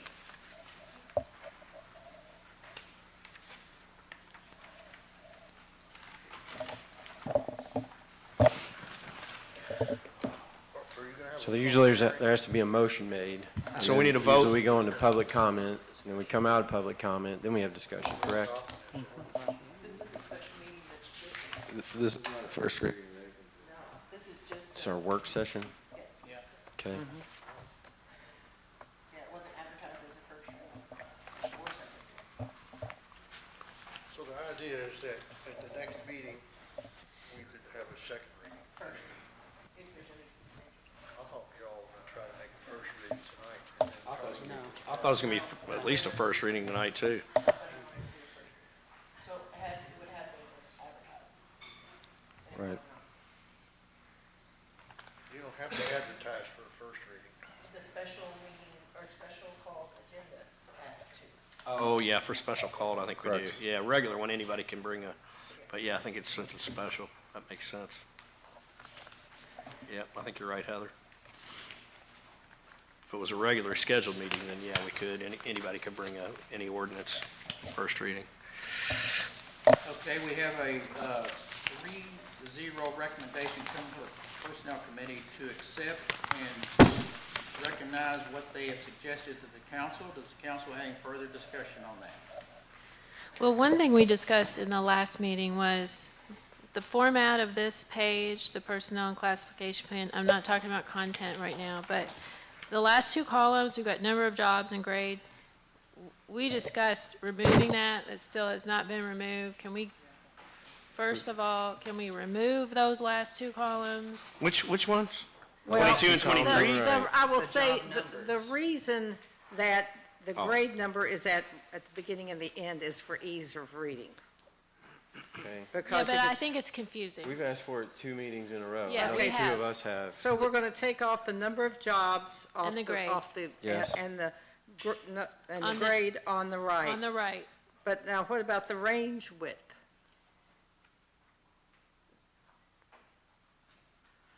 What does that mean What does that exactly? mean? Yeah. That some of the ranges are, and this is, again, a lot of this is from Hannah, that some of the ranges are only 25%, like number 11, it's only a 25% jump from the minimum to the maximum. Whereas you go up to grade 20 and it's a 40% jump from minimum to maximum. And 22 and 23 are 45% jump from minimum to maximum. Right. So it's a huge area for mayoral discretion. Should there be some sort of key? It's there? almost to the point where, at some point, you kind of give up the statutory law of the council rating and the jobs and the pay, because really you could just make one classification from 25,000 to 180,000 and let the mayor put them in there wherever he wants. But that, you see my point? the broader you make it, the less you're giving to council and the more you're Exactly. giving Yeah. to the mayor, just discretion to do whatever they want. Which Well, then I would you say. can't do completely by statute. You cannot do that completely by statute. Even if you wanted to give the mayor full discretion from 0 to 180,000, you cannot, because by statute, we have to come up with some pay level The pace. as council. Right. So the only change you would see on that first one then, Beach, would be to take off those last two columns. Okay, so there's a motion made by Laura, seconded by somebody. I I'll need a second. vote to amend this draft. I'll second it. I've seconded it. Did you I say- think we've did you covered this second it? twice. Yeah, Okay. we've All right. discussed this They in did the say that past the last couple meetings. So we're gonna amend page 1 to take off this Right. column 7 and 8. Yes. Right. And, Just take these two do you wanna columns off. Talk Yeah. about page 2? I think, I still think on page 1, you should have some sort of key for, I mean, in 5 years, none of us could be here, and it could be a whole other group of people, so. Well, I'm glad you brought that up, because I got a question. So we're obviously gonna have a new mayor in January, and maybe even some half-new council. So the next mayor and the new council can literally vote, I mean, they can come in January, and everything that they put in place be gone. Right. I don't think that an outgoing mayor should be able to make raises in 5 months, if you want my honest personal opinion on that. I think that it should just be set there and tabled until the next mayor comes in, and let the mayor that's gonna be in here for 4 years, that has to work with these people every day, and the council that's gonna be elected, because it could be 1 to 8 people up here, you don't know. That's my personal opinion. I mean, it's 5 months, and you've got a lot of pay increases that could happen, that could get yanked out from underneath of you real quick, depending on who gets elected. So, is it fair to the people that we're giving these raises to? My personal opinion. I mean, I don't think anybody that works for the city's starving right now. I can promise you that. So, you want my opinion? That's my opinion. I don't think we should be giving raises until January 1 with a new mayor that's gonna be elected, and possibly a new council that needs to decide on this. Well, this needs to go in the budget, see. And we can put whatever we want, but if, we don't have to approve raises for anybody. I agree that we need to have a budget to operate on, but we don't have to give people raises based on what's in front of us right now, because it could change. It could go in the budget, Lucy, and then the new mayor comes in and says, I need to look this over.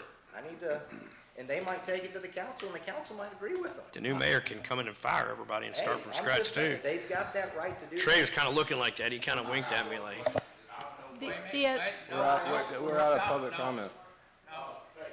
Sorry, Gary. The other issue is here, I think, we have some information from KLC Okay. that is a bit dated.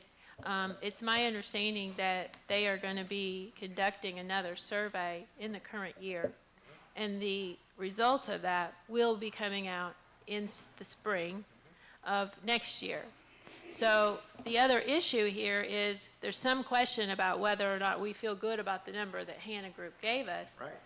If we wait until KLC comes out with their new survey, then we have some more solid data that we can compare with what Hannah Group has given us, and we can discuss whether, at that time, whether we feel like this is an appropriate scale. Because when I look at all this is all based on Hannah. We don't know if we like this upper number, this lower number, the midpoint. We don't know. So I think if we had some more data to compare with, as Corey mentioned, getting a second opinion. Well, KLC could be a second opinion. Absolutely. and you saw the city, the 10 cities, because I asked Heather to print that out, so that's the one that you all got handled, was for the 10 cities The Hannah contract. that we called. Well- So there's another data point for us. Wait a minute, Lucy. This has been worked on and worked on and worked on, and this is not going to be a very popular thing I'm going to say right now is, we've worked on this. We've looked at this. We've looked at different things. This was the most reasonable. But some people just want to make an issue about all of this because they want to get reelected. And the thing is, yes, I agree, but yet when you look at what they're currently making and look at what they will be making, it is all within a 3 to 4% raise. Now, would you like somebody to be sitting there arguing over, well, we'll just wait till after January, February to give you a raise? When these people, this committee has worked really hard on this, and all of us has worked. I know that we all don't agree, and I understand that. But the frustration here is, there has been a lot of stonewalling and a lot of things that we're trying to get accomplished here in this city, and I'm getting tired of it. Well, Lucy, what I just wanted to emphasize is that this chart prepared by Hannah is based on market-driven Exactly. positions, Exactly. not what we're paying. Right. So they've compared that to. Beach, is this a legal opinion? I don't know, what do you want to call it? It is It's based just upon, called the truth, okay? It's called somebody that read this and understands it. I don't know what you want to call that, but nobody else apparently does, okay?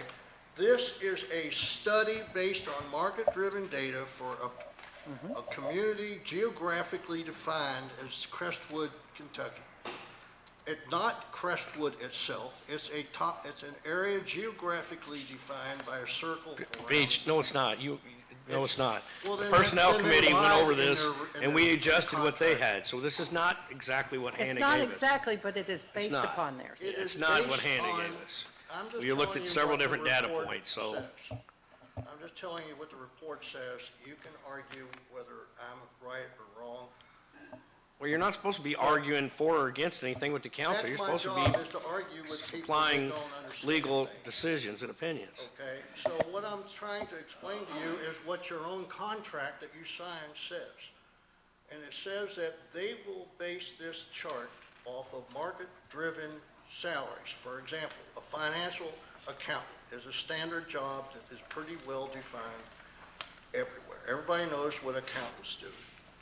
Okay, now there's different types of accountants, but if you just take an accountant, then geographically in an area of X number of miles around Crestwood, Kentucky, And it does not include Jefferson County. what? It doesn't include Jefferson County. It doesn't include what Jefferson County, at all? no. Are you sure? Okay, so there. It includes cities our size within the That's a default, geographical that's a cities. problem with City our this result. size. No, because they didn't have eminence, they didn't have, no, that's not it at all. Well, they just look at a computer, the computer says They didn't 400, state eminence. 14, and that's all they do. So maybe that's a flaw in their study. I'm just saying, this is what the study says, this is supposedly market-driven data. Now, if what you want to do is like Laura has recommended, is, use the KLC's own data, that would be some additional data that you can consider. why don't we And you do- could amend this schedule next year when it comes out. But to wait 6 months and give nobody any raises until then, Why don't we just give a cost of living raise and wait for KLC? It's still a raise. well, it Well, kind of goes to tell you along the with truth, her kicking Kenneth, the can down the road thing. When we went through this, I went through what their current raises, what their current pay is, and put 3 to 4% on that. And now, when it has the grades, they are within the grades that are in this first chart.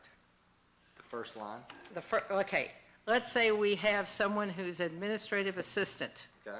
in administration, that's a 14. The administrative assistant pay plus 3 or 4% would fit into the 14 from 35,089 to 45,616.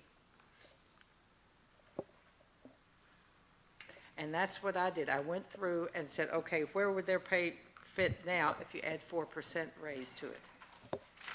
And it would fit within the grade of 14. So Lucy, when you all were discussing that and you moved some of the positions around, is that where some of that came from, that you were looking at that to see where they are now? If you added that 3 or 4%, where will they be? Yes. So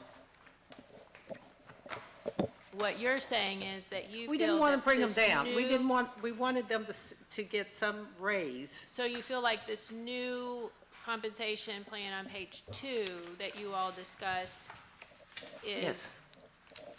a more accurate and fair I believe it is, right? chart? I believe if all three of us come to a consensus, You I believe cannot that- say that I agree on every single number, and they did not agree on every Basically, single number, Lucy was but up we came here. together, I was down here and Latasha's kind of in the middle.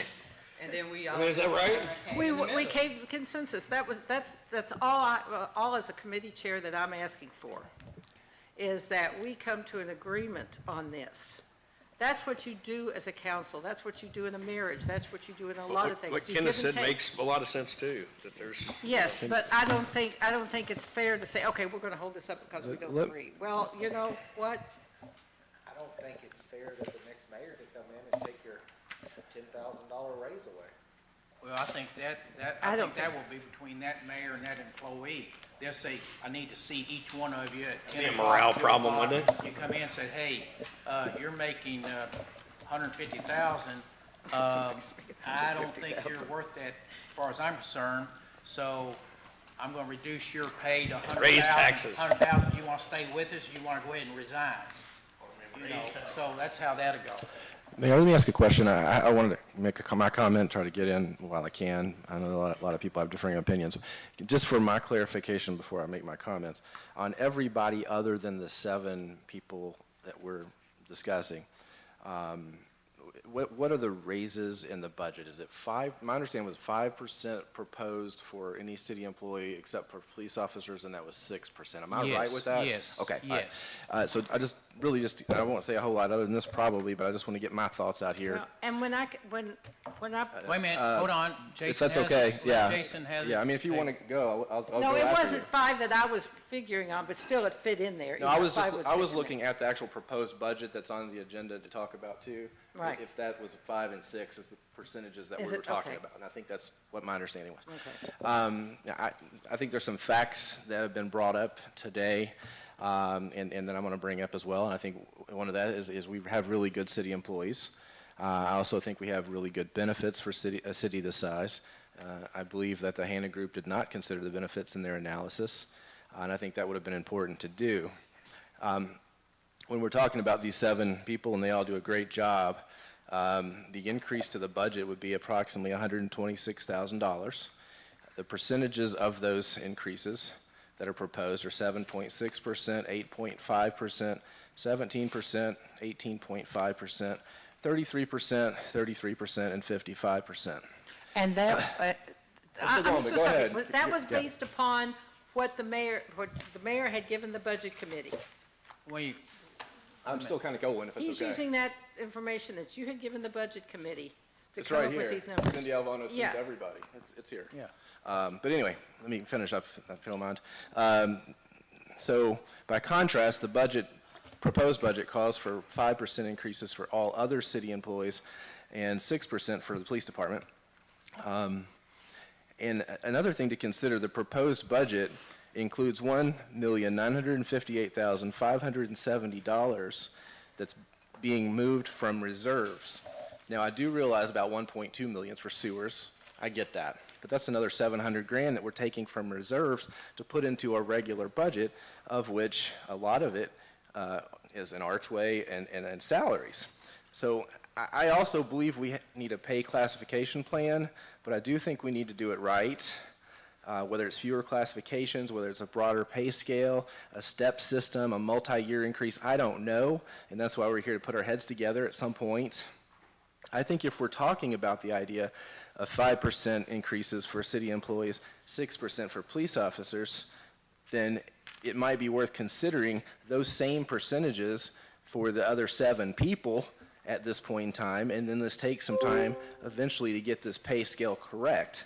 If we did that, instead of $126,000 increase in the budget, it would be a 31% increase. I'm sorry, excuse me. Instead of a $126,000 increase, it would be a $31,000 increase, saving $95,000 from the budget. If we take this archway out, which I think at some point would be nice to have something like that, That would give us 300,000 more savings. So that's $395,000 that could go back into the reserves, and then we could work on getting this pay scale right over the next year while still giving people significant raises. That's all I have to say. Thank you.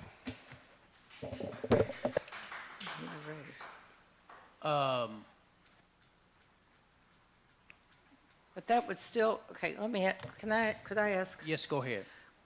Does that still take into account the grade that these people are on, that these jobs are on? What does what take into account? Would the grade, are you recommending any changes to the grade that, on the compensation plan? Like you're On the saying, second still work page on it. of the ordinance? I would think that's probably something that needs to be looked at for sure. But what I was talking about, the numbers that I was provided are the proposed amounts of increases and the total increases. See, I wasn't looking at that yet, because right now, we're just doing this. We're not No, looking at the I understand, budget. but whatever we do with this is going to be applicable in the very next thing we talk about. Right. So you have to know what the next thing Well, but is that's before what I we can wanna figure out what know. we're doing. That's my point. Are They those? work together. Are is that money that you're proposing, does that still fit in within those grades? I'm not proposing we pass this pay scale. I'm proposing that we just give the raises consistent with everybody in the upcoming budget, take the archway out, save $395, send it back to the reserves, and then over the next couple of months, let's figure this pay scale out if we want to do that. That's what I'm suggesting. So you're thinking about just throwing this away and not doing it? No, we That's talked not what I about said. No. figuring, just giving basically the police officers their 6%, Mm-hmm. giving everyone their 5%, including these 7 people. So everyone gets a raise, and then that you all worked so hard on, that nobody's saying that anybody didn't work hard on anything, then we continue to move forward with that and dial that in. Everybody's getting a raise. We're able, nobody's saying that nobody didn't work hard on that, and we appreciate all I the know, hard work. I know that, but But- this is something we are so far behind on. The state could come in here. We're and behind come on in- audits too, but we're still moving right Right. on. I mean, let's just call a spade a spade. But the- Performance reviews we're quite a bit behind on as well. So, I mean, this, it is what it is, but, I mean. Okay. I just calculated it just because I was kind of curious. We have about $14 million sitting in reserves right now. And for the adults in the city of LaGrange, there's about 7,500. That comes out to almost $2,000 for every single adult in the city of LaGrange that LaGrange could realistically hand back, because that's how much they've been overtaxed. So I don't know about the rest of you citizens watching, but I could certainly use $2,000 would be pretty nice. But instead, we're talking about ways to get rid of it fast. So anyway, I just thought I'd throw that out there.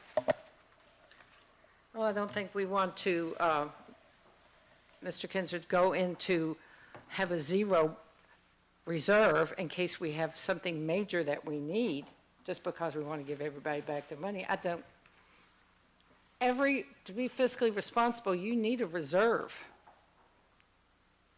And there's no limit on reserve, but some of that reserve is earmarked.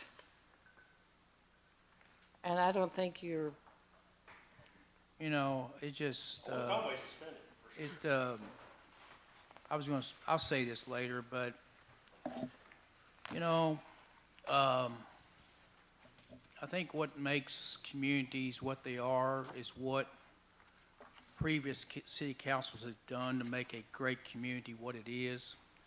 And for those who sit here and continuously say, our only job in government is to have good police and pave your road. You know, you see, I saw so many kids having fun in the splash pad Saturday. I saw hundreds of people coming to the farmer's market. And yes, we appropriated 5 or 6 years ago, $4 million. I saved up $2 million, and we put $2 million on a bond. But, you know, that brings people to your town. It makes people feel good about LaGrange. I've done that my whole political career, tried to spend money No, we didn't have it at day one, but I tried to have good balances, good reserves at the county level to build aquatic centers so kids could have fun. We didn't even have a swimming pool in the county. We tried to build Springs Park. We tried to build splash pads. We tried to build skate parks. But for those who just sit here and say, we've got to give $2,000 back to every taxpayer because it's their money, and this council's not responsible for doing anything to make this city, I hope those who don't support Springs Park don't ever go there. I don't want to see you on a property. We already got Springs Park. I know, but it should bring people by your restaurant, Jason. Stop trying to insult me personally. I'm going to Just insult talk you. about your So, politics no, and so stop trying to insult me personally. I'm Where's not- your business? I'm saying, there's more to running a government to make a community what it is than just giving everybody back their total reserve. My gosh. Mayor, It's a shame. I don't think it's It's a shame. appropriate to start attacking I'm council not members. attacking nobody. That I'm close to saying- me pulling I'm out some saying- old stuff. I'm saying You are. those who vote That against. close to me pulling out some old Those who vote against stuff. what makes this community what it is, then run for re-election and get away with it without taking responsibility for funding any of it in the past, it's a shame. Golf course included. What are you talking about funding it? It's the I'm citizens saying- that paid for it. I know, but they also enjoy it. Magic You Mike. got somebody who wants to Magic donate Mike, $4 million, great. He's running for city council, but I see him and Sue Ann at the farmer's market every Saturday. So if we didn't have the farmer's market, they Hooray. wouldn't be walking uptown. We had a farmer's Come on. market I mean, $14 you're million just ago you're too. trying to be great to the people, but you don't do a dang All right, thing whatever. to put infrastructure in the city that people enjoy to come to the city of LaGrange about. And that involves tourism, involves everything. It involves even archways, even though I'm going to pull it from the budget tonight. But those components is what makes LaGrange LaGrange. If we want to be Why are you like- gonna pull it from the budget? If we want to be like Podunk City, then that's what we should be. Why are you gonna pull it from the If you budget? want to be like Podunk City. Why are you let's gonna go pull the there. arch from the budget? What? Why are you gonna pull the arch from the budget? Because of people giving it heck. The people don't want it. Exactly. Oh, it's not they don't want it. 'Cause the people It's not don't they want it. You want to rile up everybody on Facebook to make sure they don't get it. Because the people don't want it. Oh, That's why you you're know, pulling it. Okay, how come they enjoy Springs Park, but we had to hear the people at City Council Well, they didn't vote enjoy for having it? free ice cream if you start handing out to everybody. Oh, come on, you're just missing the All right, subject. guys. Yeah, Jason, the arch was your idea, though. Yeah, It it was was. your idea. It was. But it wasn't no $300,000. John Stewart did it was gonna be 50 grand, and the idea was to pull people up to Main Street. But that was what I was getting at with Mayor, is, when the people saw it, people looked at it and said, we got other things that need to be fixed first. We got roads, they got potholes in them, we mean- got issues, we got all kinds of problems, we got I'll tell sewer you what. issues, we got things that need to be fixed. So I changed my mind. I said, you know what? The people It's don't gonna- want it. it's gonna- 86 it. So that's what I was getting at, is the people don't want it. There are things and other stuff that Can needs we to be go fixed on first to the before we go budget? handing out free How ice about cream cones to motion? everybody. No, we're not going on the budget yet. We're going to finish up this discussion and see if we can get an acceptable motion by the council to delay this HANA study to the next city council, and/or what the council would support in the budget in terms of a pay raise to the city employees beginning July 1st, and then they can amend it in January 1st as the new mayor is seated, and either give them 10% more or cut them 5% back. They can do that. But there's two issues on the table. Either accept this HANA report as presented with your all's classification plans that came out Personnel Committee, or just agree that the percentage of raise that we'll give each employee beginning July 1st. That's what we're discussing at the moment. Because we can't really pass this. We can't really We're not present it. passing nothing. Okay. We'll just come to consensus I on think the it. percent's gonna hit the budget, so I think it's two different, I'd make a motion, we table ordinance number 06, 2006, and indefinitely, and I would also suggest that we make 5% raises, as with all the other city employees on that budget, with all of the directors who are not police officers, to make that consistent, and then make any directors who are police officers 6% to match the rest of the 6% police officers, as I've already mentioned previously. Jason, technically, you're supposed to make your motion to table for the defined period of time. Yeah, Not- that's what I was gonna say. not So, okay. indefinitely, so- I could just have postponed indefinitely. You're right, Beach, I apologize. I would say table, a table for 30 days, whatever, 60 days, I don't care. I mean, do you want to table it till the next meeting of July, the first meeting in July, for a first reading of this or not? I mean, all I need to do is to take off those two columns that Laura asked, and there's still, the vote on her motion is still pending. Yeah, I guess I'd want to change my motion She to, made a motion, Trey seconded it, nobody voted on it yeah. yet. I guess I would change my motion to make a motion to postpone ordinance number 6, 2006 indefinitely. Well, there's already a motion pending, you can't make another. I took it off the table. I took my motion, I withdrew my motion. I made a new motion. Okay. What is the motion? Motion to What is the motion that we have on the table? postpone, The motion that was first made was by Laura to drop these two columns on the first page of ordinance number 6. And then that would become the basis for a potential, based on your second motion, as to tabling this until the next meeting, which is the normal process is when something is tabled, it's tabled to the next meeting. And I so, second it.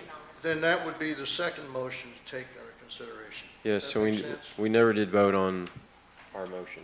We need to Yeah, vote on that okay. motion. Okay, you want to call for that vote, just hand okay, the vote. what's the motion again? To remove the last two columns on page 1. Gotcha. Okay, thank you. Okay, y'all know the motion? Didn't mean to jump in over that, sorry. Yeah, I that's apologize. We have the motion and second. Any further discussion? If not, all those in favor of that motion, let me know by saying aye. Aye. Anyone opposed? Aye. What?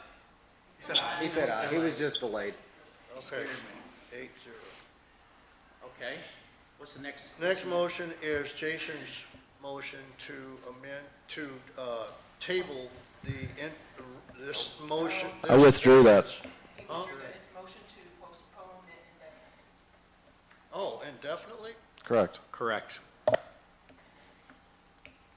Postpone the study indefinitely? Is that what you're saying, Jason? Postpone consideration of ordinance number 6, What you all need 2026. to know is you're currently in violation of state law by not having this compensation. State law 83A.0702 says you shall have a personnel and pay classification plan adopted by the city council. I thought we did have one, but it was an old one. Yeah, I thought we did. The last one you We do have have- is 2015. So We we're have good. one. Well, none of those positions currently exist, not all, not none of them, but most of them don't exist. So you do not have a valid one. Yes, you've got one, but it's invalid because most of the positions on it don't exist, nor is the compensation range defined, which is also state law.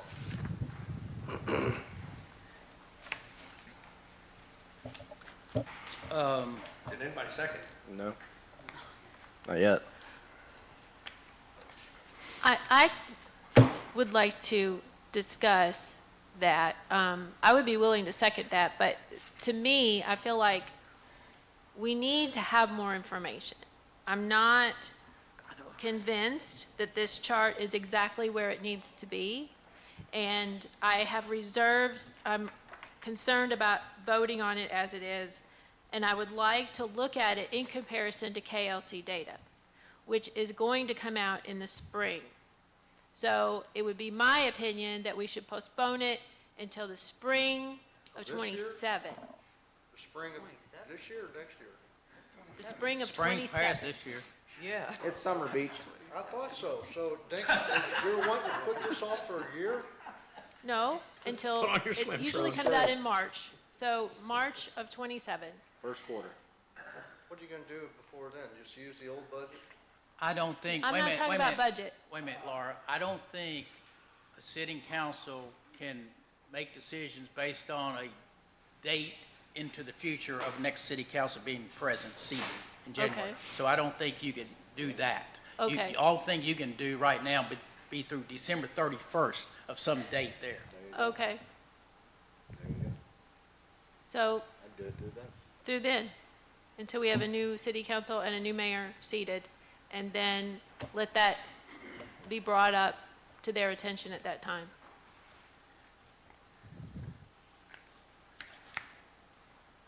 I don't mind that at all. Only thing I do mind, council, is since this pay scale came out of committee, personnel committee 3-0 on these grades, the fact is it would have helped some individuals get them where you all felt they needed to be. But by doing this, it's just going to prolong that situation till at least January when the new council gets seated. So my point is that those individuals are going to have to live with what you all were concerned about. They should be paid more. Okay, so that would be the issue. Our proposed 5% is higher than what the COLA raise was. COLA was 2.7. So we're already going above cost of living. I know it's not drastically higher, but I mean, it is higher. So what are you saying? Well, if it's tabled, we're still going above and beyond what the state said. Oh, you're talking about in the budget? Mm-hmm. But to rectify some of these issues that you brought to me to try to get corrected, and we implemented the study to hopefully get them corrected, my hands are tied on doing anything further on that. Right. I'll withdraw my previous motion, so there's no confusion on that. Laura wants to restate her motion, if anybody wants to second it, yes. So my motion would be to revisit this when the new mayor and new council are seated in January of '27, and to postpone it for now. Okay, it's a motion. Okay, second? When the new mayor is seated and the council So takes... January of 2027. So we have a motion, is there a second? Second. Second by Kenneth Powell. Any further discussion? No? No? All those in favor of the motion, let me know and say an aye. Aye. Anyone opposed? Nay. Nay? Nay. Okay. Motion passes. 6-2. Okay. What time is it? Oh, we got all 8:04. night. 8:04. Let's take 5 minutes, just real quick, and we'll go on, start our budget situation. Thank y'all. What else do we have?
everyone back in? See, we'll go on to, well, I'll tell you what, before we start item 6, we'll have I'll open up the floor for a public comment on what all the public knows about the budget, and any comments you'd like to make that you're aware of, you're certainly welcome to speak. Mayor, What? we can't adjust the agenda. It's a special meeting. Well, we had public comment for the first go around. We've already had it. It was on the It's over. agenda. What? It's not on the agenda. Oh, I thought they were just speaking the first comment about the pay classification plan. Okay, all right, well, I'm cool. I just want to give everybody a chance to speak, you know? I want them to speak on the budget specifically too, but if you say I can't let them speak, then squash their testimony. They can come to the meeting. All right, item 6, review and discussion relating to ordinance number 8, series 2026, ordinance adopting City of Grange, Kentucky annual budget for fiscal year July 1, 26 through June 30, 2027, by estimating funds for operation city government. Where would you like to start? Chairman of the Budget Committee, Joe's on TV. Anywhere, any part of the Budget Committee would think we should begin with this discussion? Joe, you want to make any comments? Mayor, I'm very happy with the budget. You know, this might not, it's part of the budget, I guess, but you know, these employees we got are dedicated and with all the skills they have and, you know, duties and responsibilities, and I don't see any problem with any of them, you know. They deserve everything they can get. So anyway, yes, I'm agree with the budget. Well, I'm actually talking about this was initially presented to the Budget Committee, and this goes more so with employees. This is just general things that we discussed. Yeah, I know. Discussed in budget, and I didn't know if any part of the Budget Committee wanted to speak at this time. I'll speak. I'd like to add or make a motion that we add a financial accountant, I'm gonna call it aide, another temporary type position that reports to the Director of Finance, and I'd like to make that recommendation up to $100,000 for this temporary position. The main reasoning would be to provide aid so we could get caught up on these audits and be current. I just don't feel like we have enough staff to support our needs to get through this to where we're caught up. I think this is something that's important. And if we don't address it, it's just gonna continue to roll on. We're gonna be a year or two behind for several more years.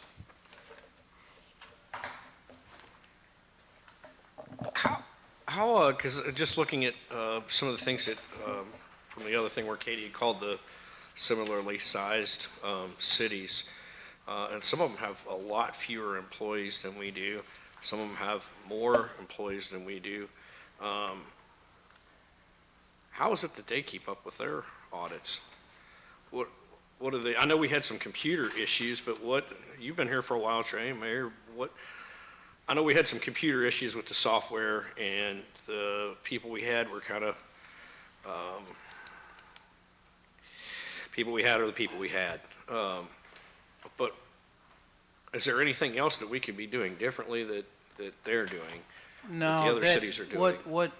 What happened there, Jason, they asked me for new software, and I provided it, or the city council did. It was a $35,000 expenditure, and the software that they asked for just never could understand it. And I think without revealing the fact that they couldn't understand it and they couldn't put things placed correctly in the actual income streams, revenue, the fact that I didn't realize it until I realized it, then that's when I had to make a decision on some things. But it was just I guess, a snowball effect that, one budget to the next, and I didn't realize they were that, so it was just I'm not gonna elaborate on abilities or anything, but that's just what happened. And now the issue is trying to reconcile what you would have to do in the event you tried to reconcile your checkbook from 2 to 3 years ago when you had, say, 10,000 in and out transactions. So that's the hard task, trying to provide the data, the receipts, everything that accompanies those expenditures, incomes, and things that the auditor will require when he comes in to do his examination. And that's what Cindy is trying to rebuild that history of those decisions that were made during those times as to how they were documented, weren't documented, receipts, whatever. So that's the complexity of it. I'd like to add to that. So, we didn't have the financial, or director of finance. We didn't have that position. So once he decided to make some changes, we had a gentleman come in here temporarily, and then we had another gentleman after him come in temporarily. We didn't really have a fixed position. Now we do. I think that's been beneficial. And then she currently has one report, but they're still working. I think what the problem is, they're still having to do the day-to-day stuff, like this current year on everything. But then they're also trying to have to play catch-up on something that I don't feel like we have enough staff to really get caught up. That's why I think it could be a temporary position. I think it has to be somebody that does have a financial background, but also is able to comb through the data and actually understand what it means. I think that's a hard position to find, or a person to find. But, and I don't know if $100,000 is the right number, but I'd like for us to consider adding that person on a temporary basis so we could get caught back up. I take it Cindy agrees with this. Have you all discussed this or no? We have discussed it some. Okay, but all right. If she'd like to add additional comments, I'd like to see it happen just so we're not having to have discussion about audits every year that are a year or two old. Like, we should be what it was, where we're looking at this past year's audit, and if there's any findings, then we discuss those. We're still trying to get caught up from several years now. Well, from what I've heard, from what I've seen and heard and all that, and talking to Cindy and all that, it seems like the main thing we need is data entry. Somebody to go through to walmart.com with the credit card number that was used and look up all the receipts and print them out because we don't have them, or amazon.com and go through and print out the receipts and input all those numbers. Because basically we need somebody for data entry. No, we need somebody with financial accounting background. All right. And I kind of think, and this is sort of why I bring nothing against the two other temp folks that helped out. They tried to help, but I think that's what they were doing, and I don't think that moved the ball any further. Okay. All right. And I agree that something, we got to get caught up on the audits. I don't want to throw good money after bad, but we're missing out on grants. We're missing out on a lot of things that, plus we just want to see where we are, be actually factually up to date on what we are. The council needs to know where we are and what we're spending and all that. So I agree that we need to get caught up on audits, even if it costs us more temporarily. Would it make more sense to outsource it and let them work on the past and then we stay up to the day-to-day? Can't find anybody though, Kenneth. Nobody wants to work on government stuff anymore. It's part of the reason why the audits are taking so long, because nobody wants to do government. I mean, am I wrong on that? You are absolutely correct. Nobody wants to work on government crap. It's a nightmare. Is that speaker still good?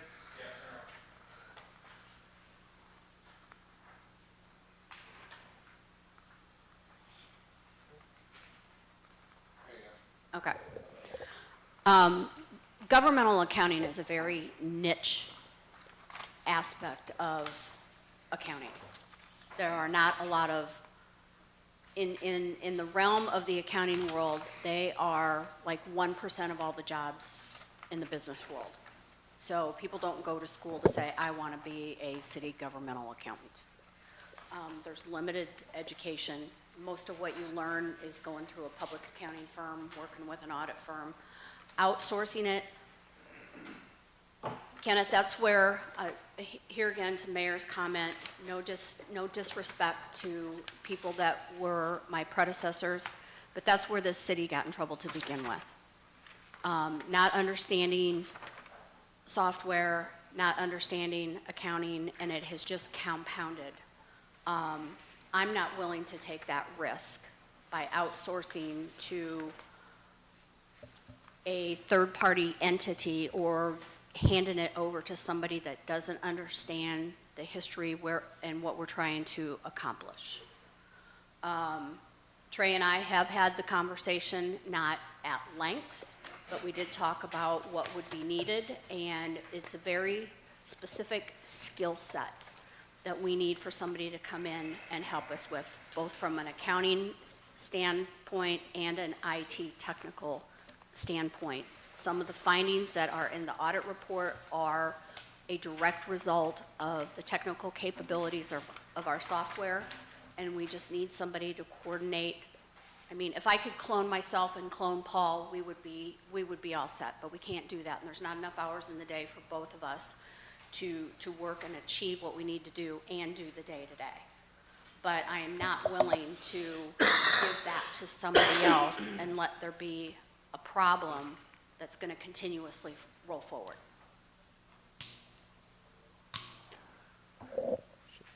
Why though do we have to give this position $100,000 when Paul's a pretty qualified person, we brought him in here for 70 or no more than 70?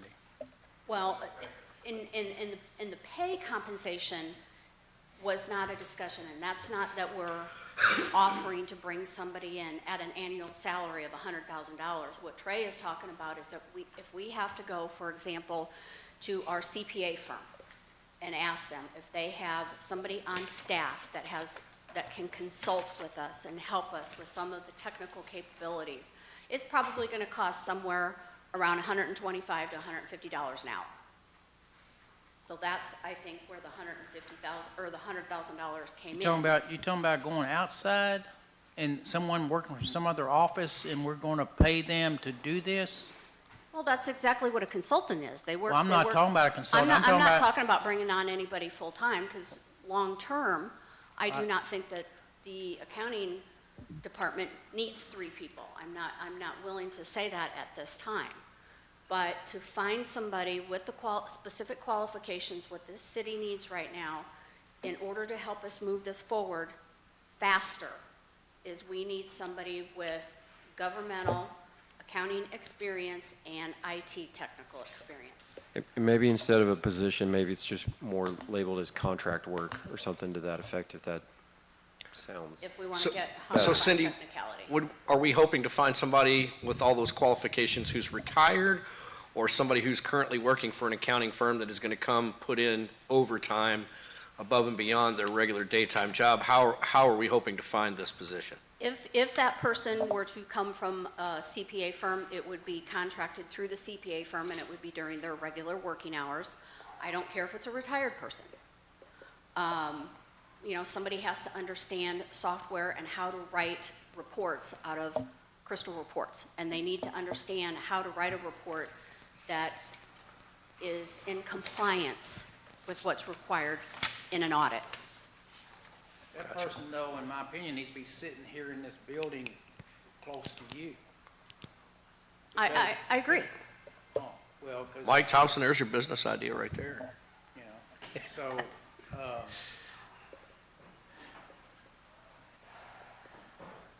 Paul and I are making progress. We have the auditors coming in on Monday to start field work for the fiscal year, June of '24. We are on track to be completed with our our work, our internal recreation of work, somewhere around November, December this year. So it's taken us approximately 6 months to get through data. I don't even have a good payroll journal entry to work with. I have to recreate every transaction that needs to go into the system. So I have to look at every person, every number, every benefit amount, every withholding amount, every federal tax payment, every state tax payment, every check that was written to a vendor. Everything has to be touched and recreated.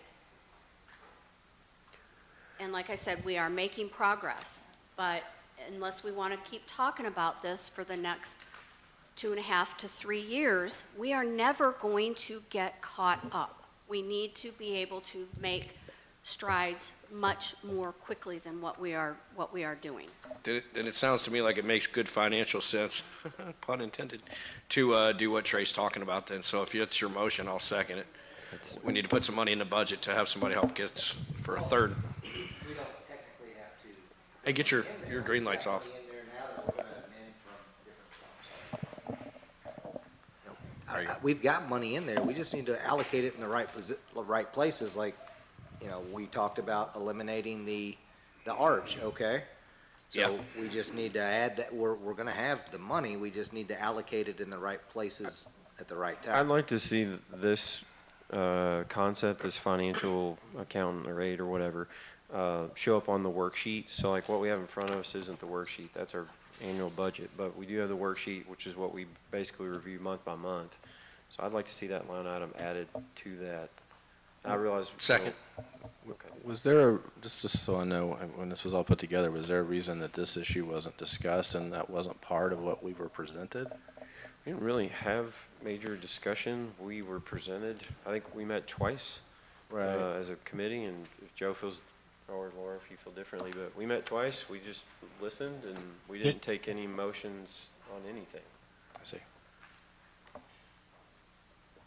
How long is this person gonna be on contract? I would guess. Say again?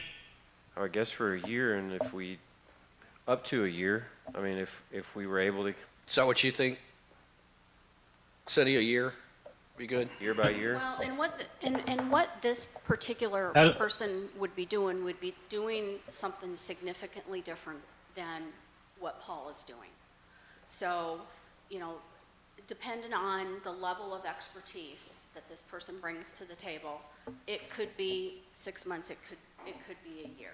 I mean, I would not, and I would have to test the waters to see what type of people are out there available to take this on. I wouldn't want to commit to a year contract and have them complete their work in 6 months, because then I wouldn't have 6 months more work for them to do, and I wouldn't want to pay them to be here and do nothing. What if we put a 6-month dollar figure in this thing on a line item, whatever it might be, I don't know, 50,000 or whatever it might be, and then reevaluate? We can always amend the budget if we, I mean, just a thought.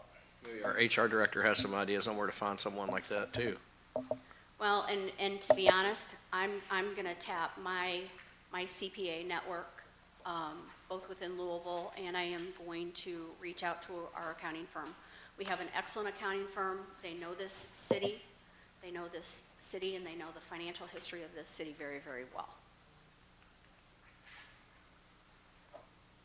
So they're gonna work in City Hall, is that correct, Cindy? I didn't quite, did somebody? They're going to work in city.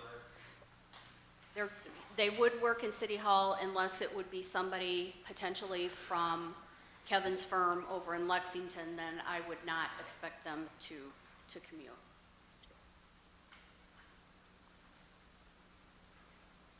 Like I said, the requirements of this position would be very different, and they would not necessarily be working on transactional material. It would be like from an IT perspective, you know, building the reports that we need to be compliant to satisfy a couple of our audit findings.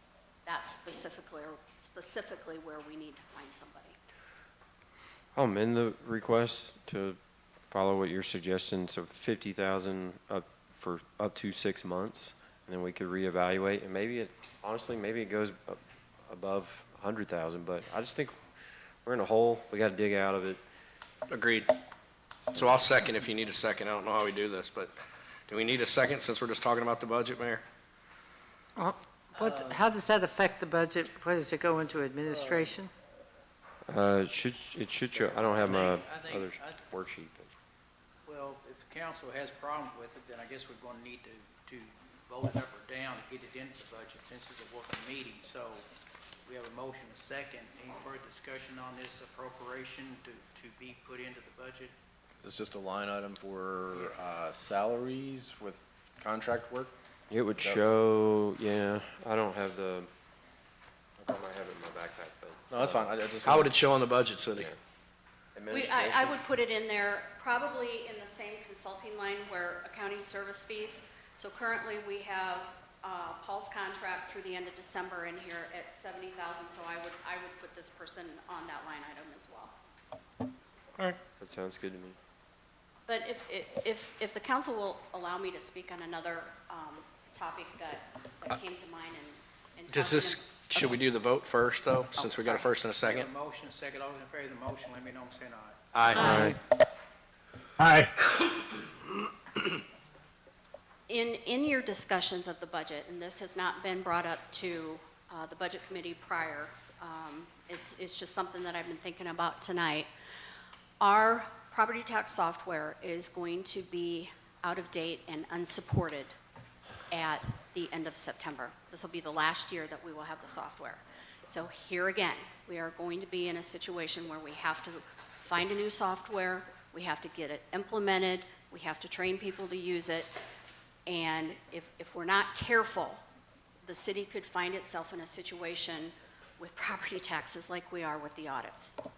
So please be aware and conscious that it's going to take some extra effort on the part of current staff to get the city moved over to new property tax software. Okay, before we do that, Heather could weigh in on this, I'm sure, but what are the issues that you see coming up, Heather? Because you've dealt with property taxes for years yourself. So what's the situation with Pontum and whomever we're dealing with presently, or is that just going away, or what? Pontum's going out of business. Going out of business? Yes, they sent out a notice to everybody that is currently using them, and they will be done as of, I think it's the end of 2028. So they've given us a notice so that everybody can get switched over to new software.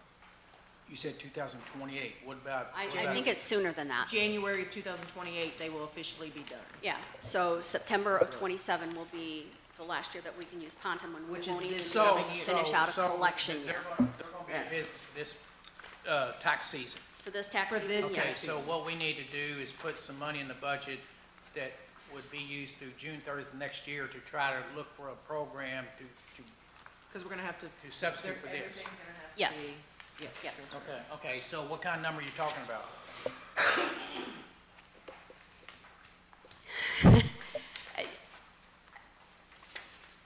I can't conceivably put a number to it right now. I just know it is going to take time and effort, and Heather, having been through the challenges, and I've been through multiple software implementations, and when you even sit through demonstrations of new software.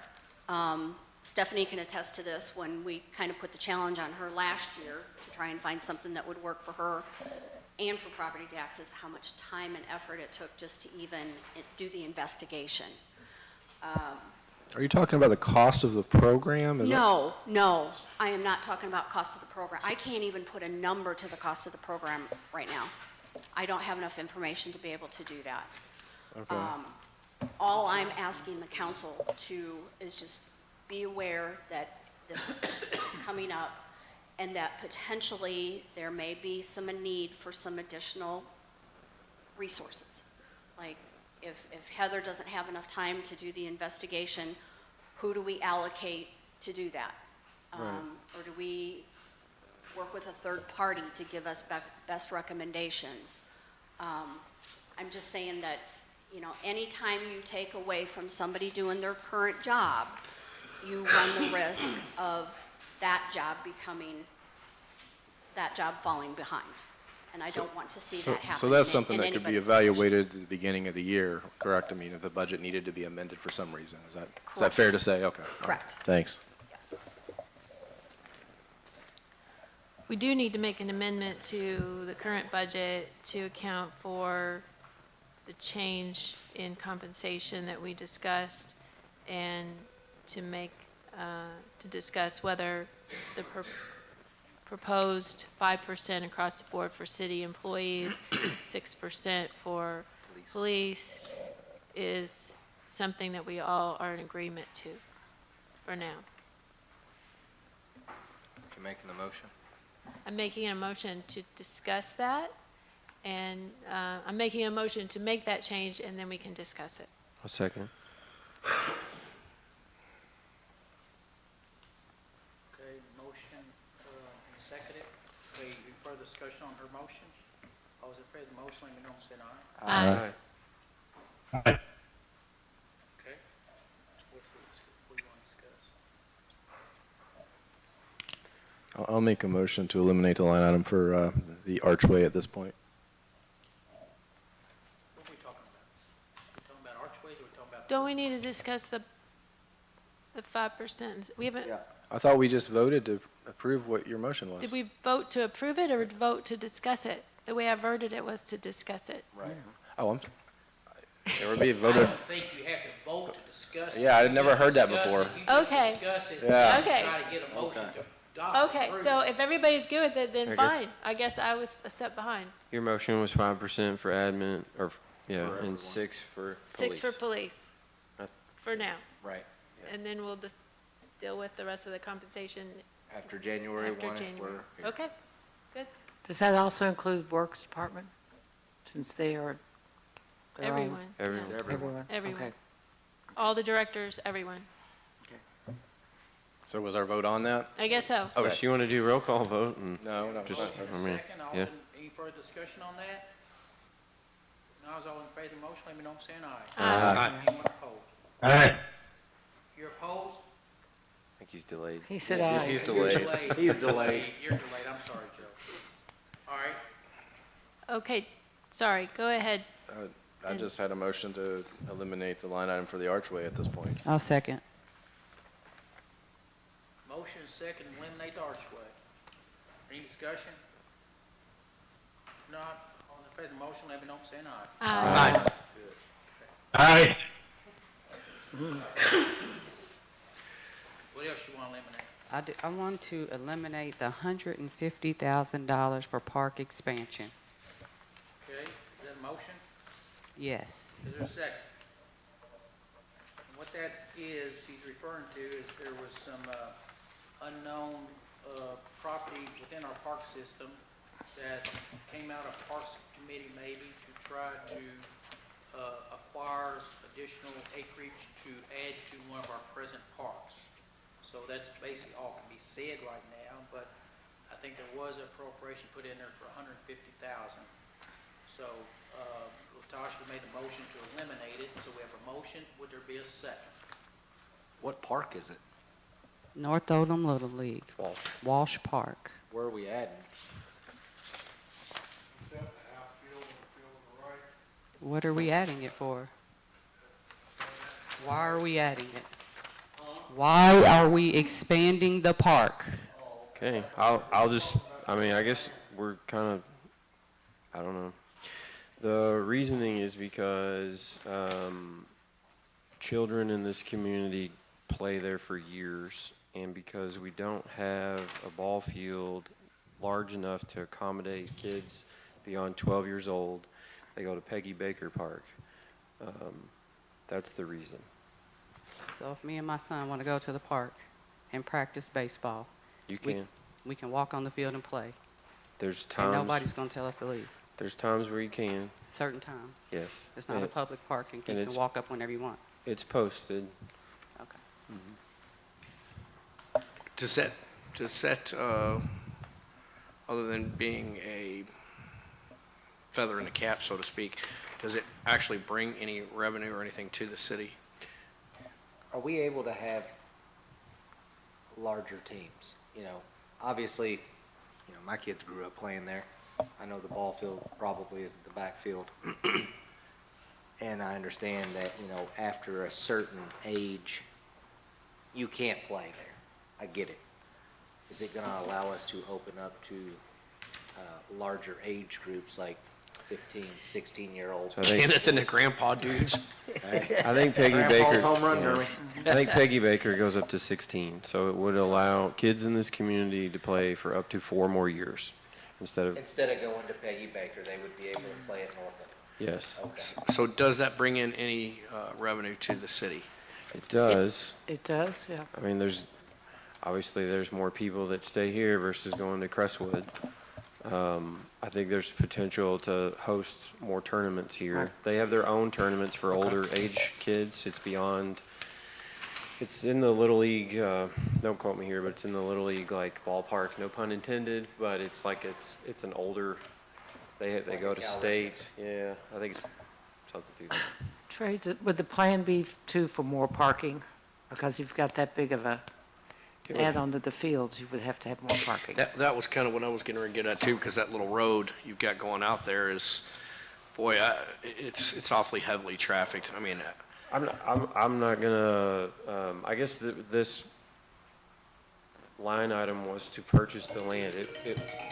Obviously, there's expenses when you build a field, when you add lights, when you expand the parking. So yes, I think there would be additional funds needed, but this was in the hopes to buy up to 4 acres, because that's about how large. Question, is the city building a field for North Oldham Little League that you say is self-sufficient? You're buying the land, in essence, to build a field that we gonna pay for. Where is this in the budget line item, just so I'm? It's under special appropriation. Is it? There's Okay. another 100,000 for light poles. And we give them Special- $5,000 a year already as it is. It is one of the best little I'm not leagues in saying the anything area. about the Little League. I'm Gotcha, saying gotcha. about the park that taxpayers pay for and that we keep expanding, that we can't really use. when we careful, want. Tasha, there'll be a group of people come in here and get you. Hey, it is what it is. I think it's worth it. And I would argue the city uses it every day. It's being used right now. There's 700 plus kids that play there Right. every season. And that's just their kids. You take into account their adult parents that are either eating there or eating in the city. I know we are hosting the districts, so that means South is coming here for baseball. And also, I can't think of it. It's coming out of Louisville. They're coming here as well. So when you ask for financial impacts, Out Valley, thank you. So we get out-of-town people coming in for this or Yes. no? Oh, yeah, Yes. yes. So it's not just local. Does tourism do anything with that, Donna, or no? They have, No, And okay. 'Cause they they have a gotta do little their own bit in thing. the past, yes. I mean, we got a check donated 2 years ago, I think. So yes.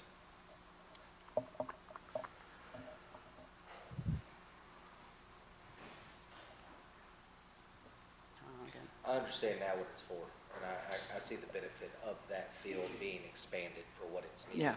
To keep the kids keep the kids here rather than where they're going. I get it. I understand that. Okay. And I know there's been some concerns in the past about having good MOUs with entities as far as on city property. So obviously, that's something that would need to be addressed as well. To answer your question, there are periods of time where the fields are technically closed because they've been prepped. That means they've been drugged, they've been striped. So that way when they do open at 5 o'clock for those teams playing there, that they're ready. They're not destroyed and then somebody else is having to, and destroyed's a strong word, I guess, but they're not messed up. They're ready for the game. Right. See, we have a motion to eliminate it. Do we have a second to Tasha's motion to eliminate the expenditure or not? Do we have a second? We have a second.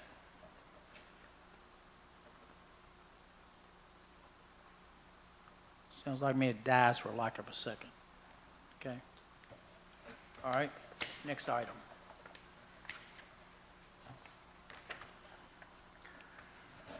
I didn't talk to Chief about this, so maybe you might feel differently or maybe not. I don't know. I know we've had some vandalism in some of our parks, specifically Springs Park, which is in close proximity to the police station. Yeah, Chief and I just spoke about this for, gosh, about 45 minutes on the phone the other day as Yeah. well, so. I don't know if expanding your police force by 1 or 2 officers would help. I would assume possibly, but I guess I would look to you to say yes or no. And Of course, we're always going to want additional personnel, but that was one of the accommodations in this upcoming budget that you all are looking at, is adding 1 recruit with a faster turnaround. Yeah, it'll be a little delay. We're going to be at pretty good staffing if we can get 1 injured officer back and fill our latest lateral. We also have to keep in mind, we just annexed a residential area that we'll be looking at 199 new homes, the occupants of those homes, and even if you go low on the estimate, probably 398 new cars or new travelers in the Jericho Road area. So we know that's probably going to result in additional traffic complaints for that area and more chances for collisions, and not to mention the other growth that's going to go on. So we do look at that. We've considered the recruit as an additional position, and quite honestly be happy to be back at full staff.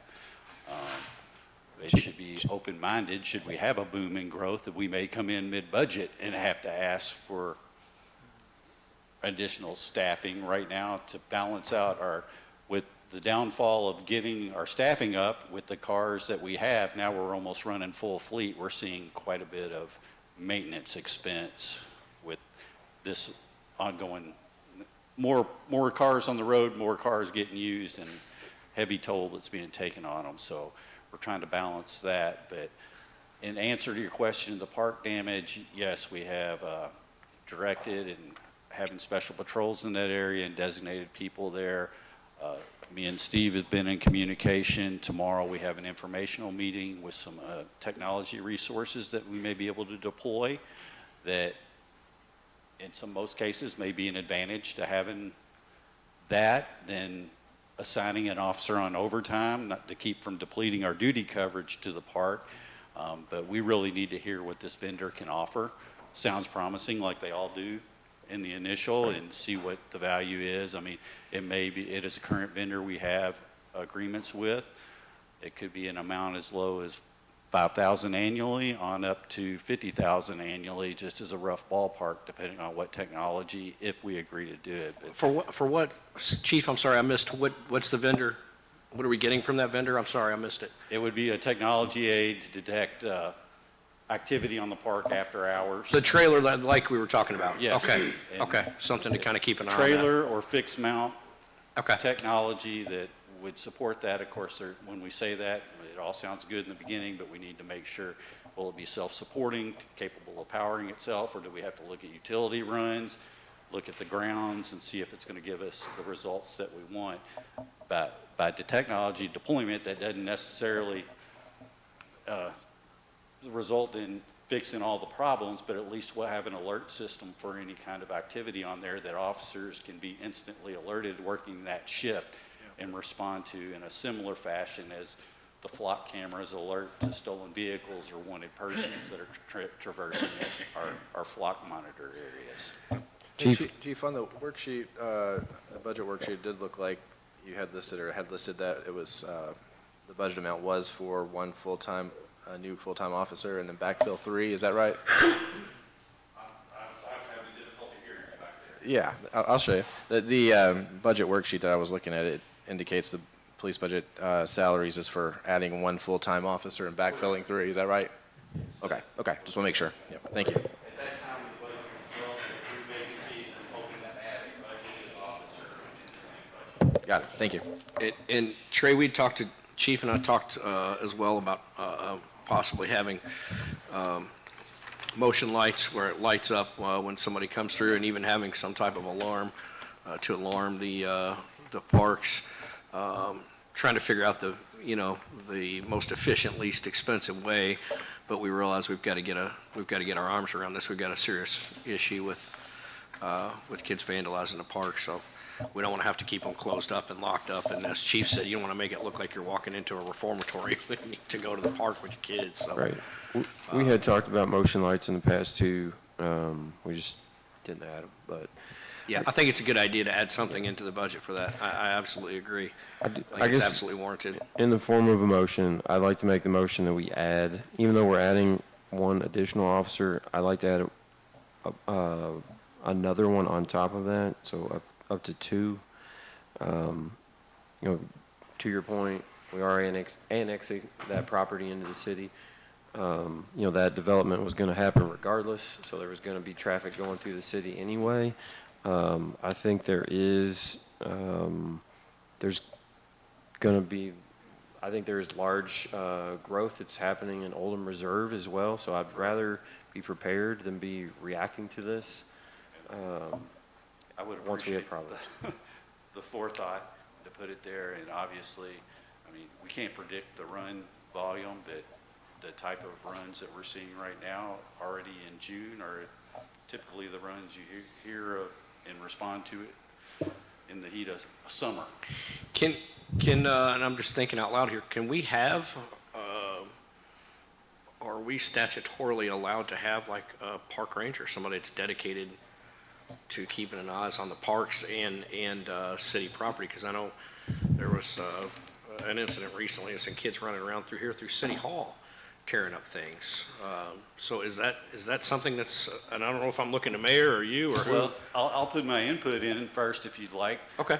You could always start your own division, and, you know, honestly, if you're looking to do that rather than starting another department, another budget and all that, you could support it with an officer who's a sworn peace officer, and one of his main duties would be, especially during peak times, to be on park property, city asset property, and that would be his directed mission.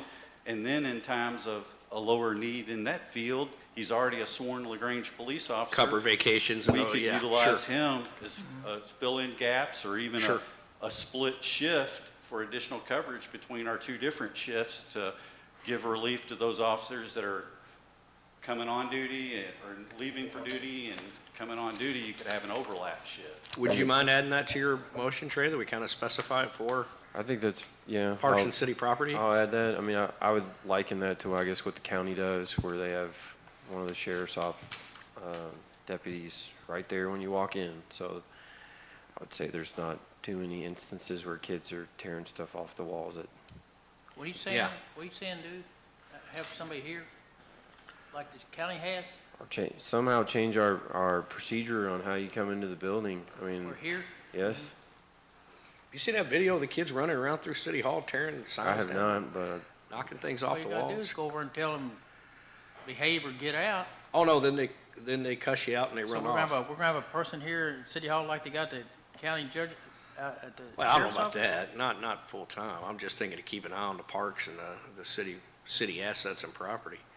Maybe with the input of Steve during open gym, or if they bring back the basketball tournament, or Yeah. something of high concern, that officer could not only communicate and report to us as supervisories, but Steve could be a liaison contact with him, and we could all have input on the assignment, whether it's worthy or past incidents warrant the need to have the officer assigned to there. It would give us an option at least.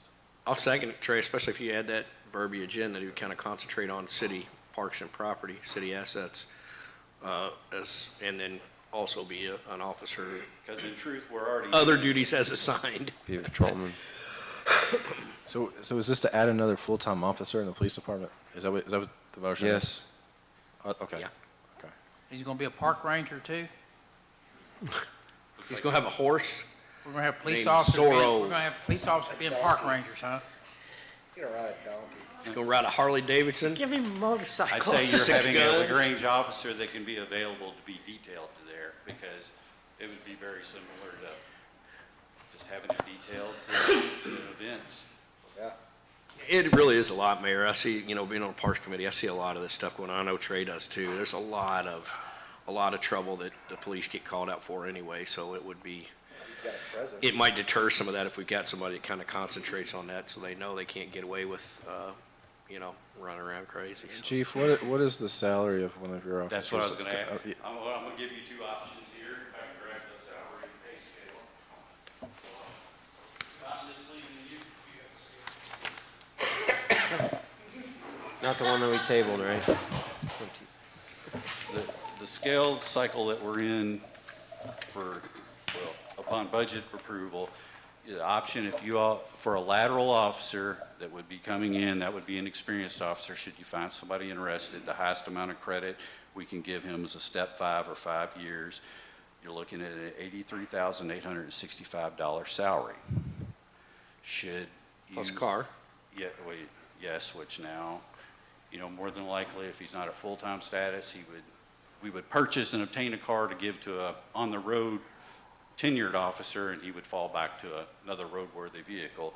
But at any time now, that's $57,000 for essentially the unit, if they haven't significantly increased for this upcoming budget time.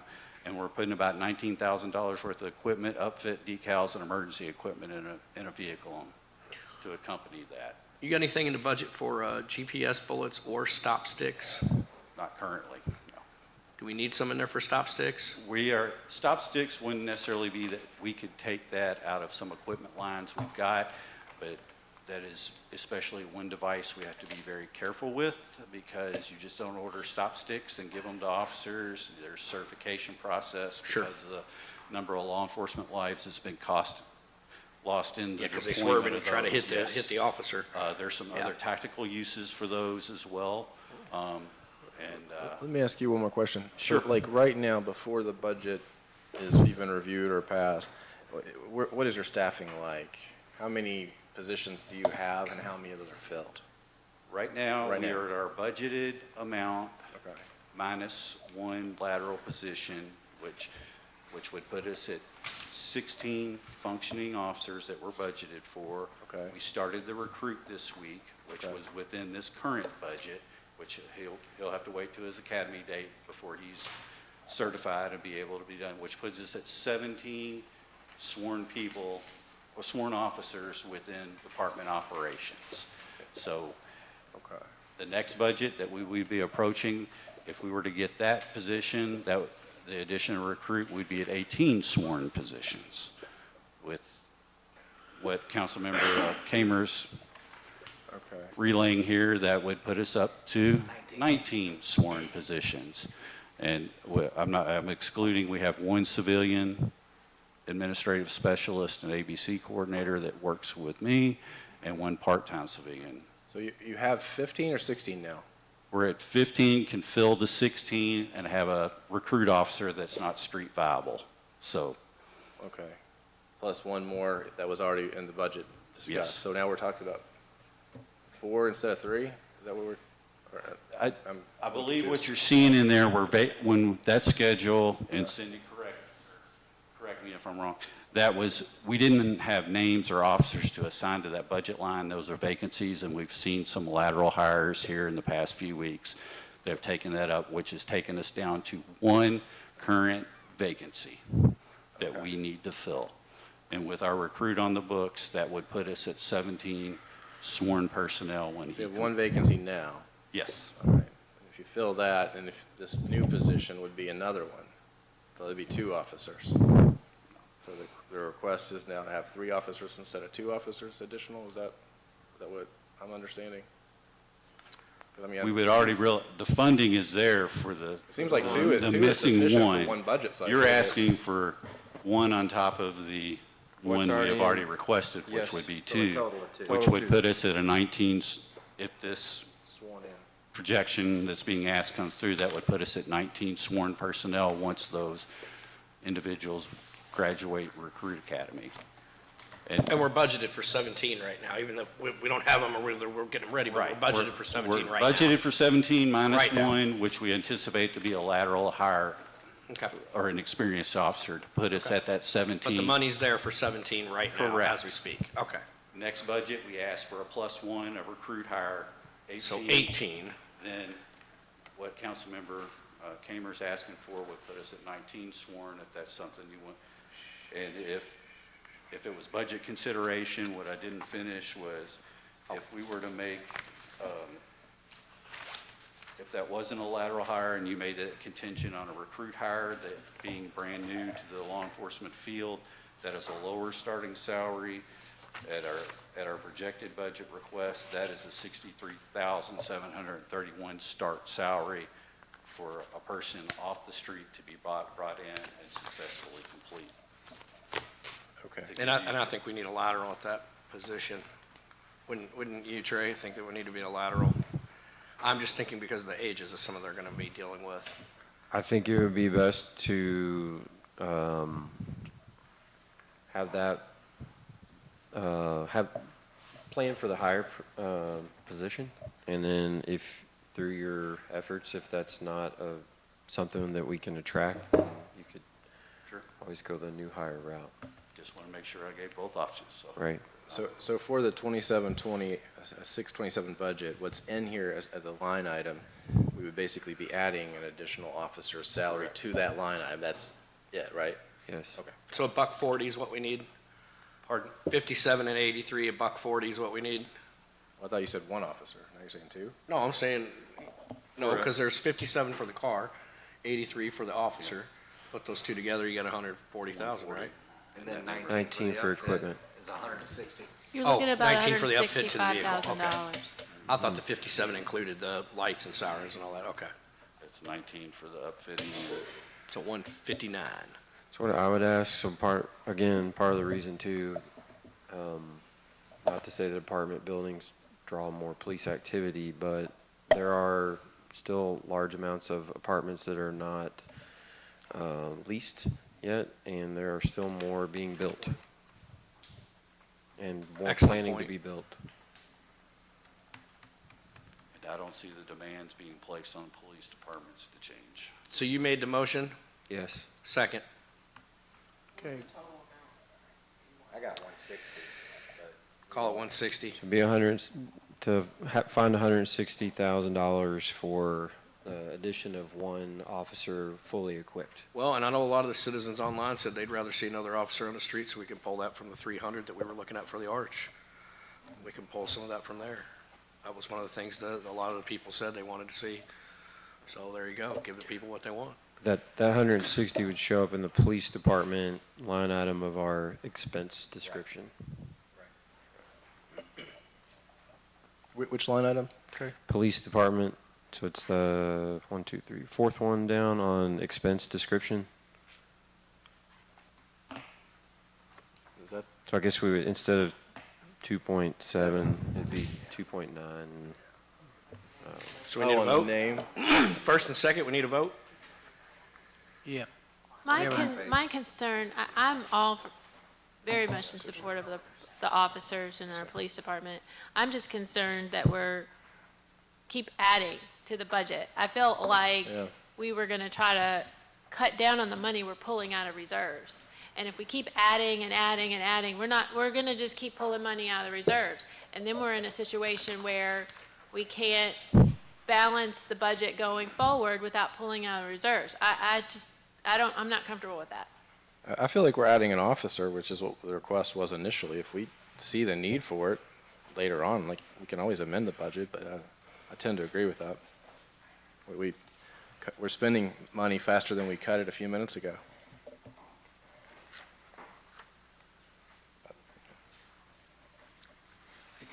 I think though, with the growth of the city, the reason you operate your city with good strength, good bond ratings, good reserves, is to take in these types of things, Laura, such as public safety. People want to be safe in their homes. They want to be safe at night. They want to make sure we've got a good police presence, because the most concerning thing of anybody, I think, that lives in their town, they want to feel safe. So I understand you want to balance the budget, but there's a reason that we try to, every government I feel like I've been in charge of, has always left, I hope, in better shape than what we found it, you know, at least cash, but I think when these type of situations come on, when you're talking about the growth that we're experiencing, and we feel like the police department presently is being hard pressed for coverage based on vacations, based on sick, based on hurt shoulders, then I don't think the public would think that's a bad expense to be increased, okay? I don't have my other handout, so the archway was 300? That's what I was looking for. Or, Yep, Yeah, it's 300. so we struck 300, we added 50K. But I was for- gonna add something else back in later on, 500, so we're 200 short. Well, I'm just where we're at right now. So we added 50K to get out of the financial audit challenge, and then what was on the table And that's a was- one-time thing, so that won't be One-time recurring, thing. Laura, so we won't be pulling from that. and then the for officer was ongoing. 160. So we're at 210. So we're still 90,000 less than what we were when we started. And we'll Yeah, be but bringing we're in the still- property tax of we that have new to pull money development of out of 199 reserves in order to homes. cover that. We're still not at a point of balancing the budget, so. The property tax of 199 new homes will help with that too. Probably our revenues are lower on It's our gonna be, budget. unless, Laura, you just quit hiring people, period, if that's what you're, but it's gonna be tough. It's gonna be tough to balance the budget, and I don't know where you're gonna cut, but just the operations of anything, salaries, retirement, but to think you're gonna balance the budget, every legality other than the ones that are totally broke all the time, you talk about state government, you talk about Jefferson County government, you talk about, they're all using carryover cash to balance their budgets to meet the needs of a growing community. So I don't think, our income is about 9.8 here on general revenues, and you're gonna be hard pressed this day and time with all this going on in parks and community centers and you name it, you're gonna be hard pressed to stay within that 9.8 on total expenditures unless you just cease to buy new software. I mean, it's gonna be tough. So, but you might be able to do it, but it's gonna be tough. Hey, Steve, would you want to talk about some of the issues that we're having? I know Chief knows some of it, but I know you know a little bit more intimately, if you don't mind, kind of giving the rest of the council what I and some of the Parks Committee have heard, what's going on. Do I get to carry a gun now? Because I'll resign. You can have a taser. Taser? I'm gonna get you a brown hat. Bullwhip, and yeah. Yeah, since school's been out, it's been kind of wonky, and it's not our usuals. You know, we kind of got those under control with some of our partners with the Slime Collective. They've taken those boys under their wings, but we've definitely had an influx of just wonkiness. And you know, we talk about the cameras. Springs Park in total has 18 from our vendor, and then I've put in another 6, and the 6 I put in do our live stream that we stream the skate park all the time. The kids don't care.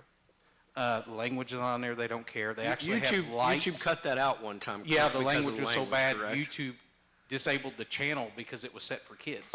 So I've now set it for adults, so it will stay live, but actually the cameras have lights on them that click on at night, the cameras that I installed down there. So it's just been very wonky, and it's hard to stay on top of it. And you mentioned City Hall. Kids will just come in here. If Shelby and Aaron was here, they would tell you, and Heather probably knows, the kids will look at them and cuss them out and run through the hallways. And I don't know what the fix is. That it happens in the afternoons because everybody's asleep in the mornings. They haven't told me about it. That's the reason they're doing what they're doing. Yeah, I don't know. I usually get a call, and it's, you know, over spring break, I had monitors come in, work the hallways from 1 to 4, and that kept traffic out. That's about the only fix I can do on my end. How hard is it, you know, you got a badge in and out right here. I mean, how hard would it be to? I don't think it's a bad idea, but you have JCTC having their people in and out, and you're going to have it staffed all the time, which you would think it would be. It just goes to show the brazenness, though, Kenneth, of some of the people that we're dealing with. Some of these kids just, they have no fear. And when the adults do talk to them, like Heather and Shelby and some of them, I saw on the video, Aaron tried to address, hey, what are you doing in here? Get out. And the kids cuss them out, throw something at them, and run off. And of course, they're, 12 years old or 13 years old, so they're faster than the adults. So that's just a brazenness of it. And then they go down to the parks, and they get in groups of them. And some of the videos I've seen, there's fights, they're throwing things at each other. So then the police are called, and then they're tearing up things, they're throwing things everywhere. So then the police are called, and they're yelling and screaming and tearing up the property, tearing up the basketball court. So we're spending money to fix all that stuff and clean it all up and repair it all. So I have it's a lot. The It's a lot. seasonal that waters the flowers, he sweeps Springs Park from 11 to 12, mostly for farmers market trash. He does that, and then I have a monitor that is there in Springs Park from usually 6 to 8, and that's really the only presence we have in the parks on the weekends. And in the evenings, there's just not, I don't think it's a bad idea to support Greg, that's for sure, wherever he went. Smartest one here, he left. But anyway, I don't think it's a bad idea to support him, and I know the technology he's talking about. We have a meeting tomorrow. I think it's a win-win for the city in a lot of ways, just not for the parks. So, just my thoughts. Thank you. Okay, see, what were we discussing? The additional police officers. So we had a motion and a Okay, so second. We were in 160,000, discussion. 160 is the number, and Laura brought up the concern about not wanting to add maybe just because of the budget imbalance. So, but we did have a motion and a second. Yep. We were in discussion. Are we finished discussing that? I Okay. wasn't aware of the amount of problems that have been going on in the parks. That is very concerning. I could send you some of the videos. It's wow, just the brazenness of And these then kids. to have kids coming in City Hall and being disrespectful, that's a problem too. I like the thought of having that additional police officer, but having them more manned towards the parks in here, me personally. Then Yeah. Greg being able to use them. He's still a sworn officer. Protecting the city assets and the But parks. yeah, he can use them as a floater, families. he can use them Yeah.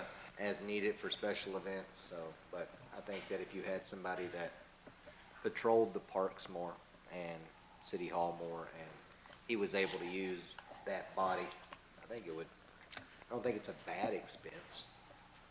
We need a line item for good parenting, I think. No kidding. Tasers. No kidding, man. Okay, we have a motion, a second. I think the number is 160 grand. Yep.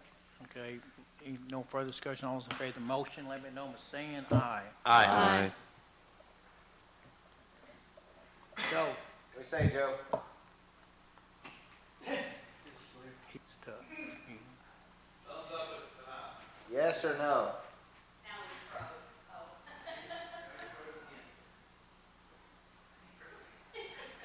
Just go thumbs up, thumbs down. Mayor, call our IT department and have them fix Joe's thing here.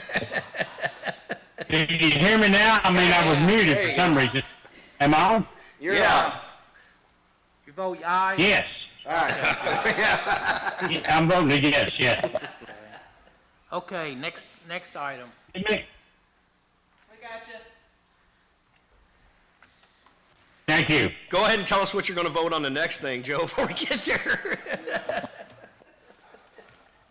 I tell you what, I'm 113 miles away and I'm using a Solus hotspot because there's no Wi-Fi here in the campground, so it's been a challenge, but I'm right here with you.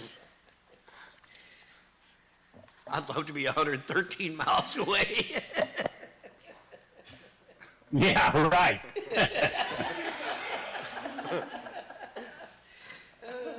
I was earlier. What other items you wanted to talk about? Anyone? Nothing other?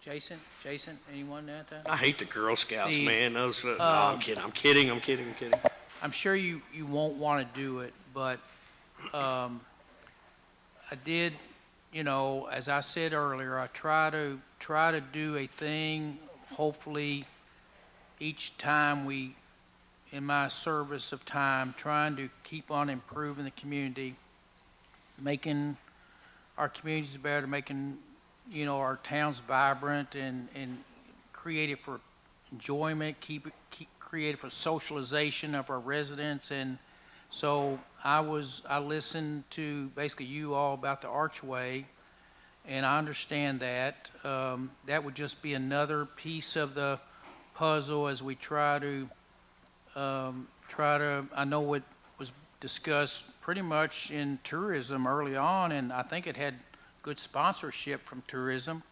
I just think they underestimated the initial cost of what it would really cost to expand the thing, but I understand the pushback there, so I'm okay with that.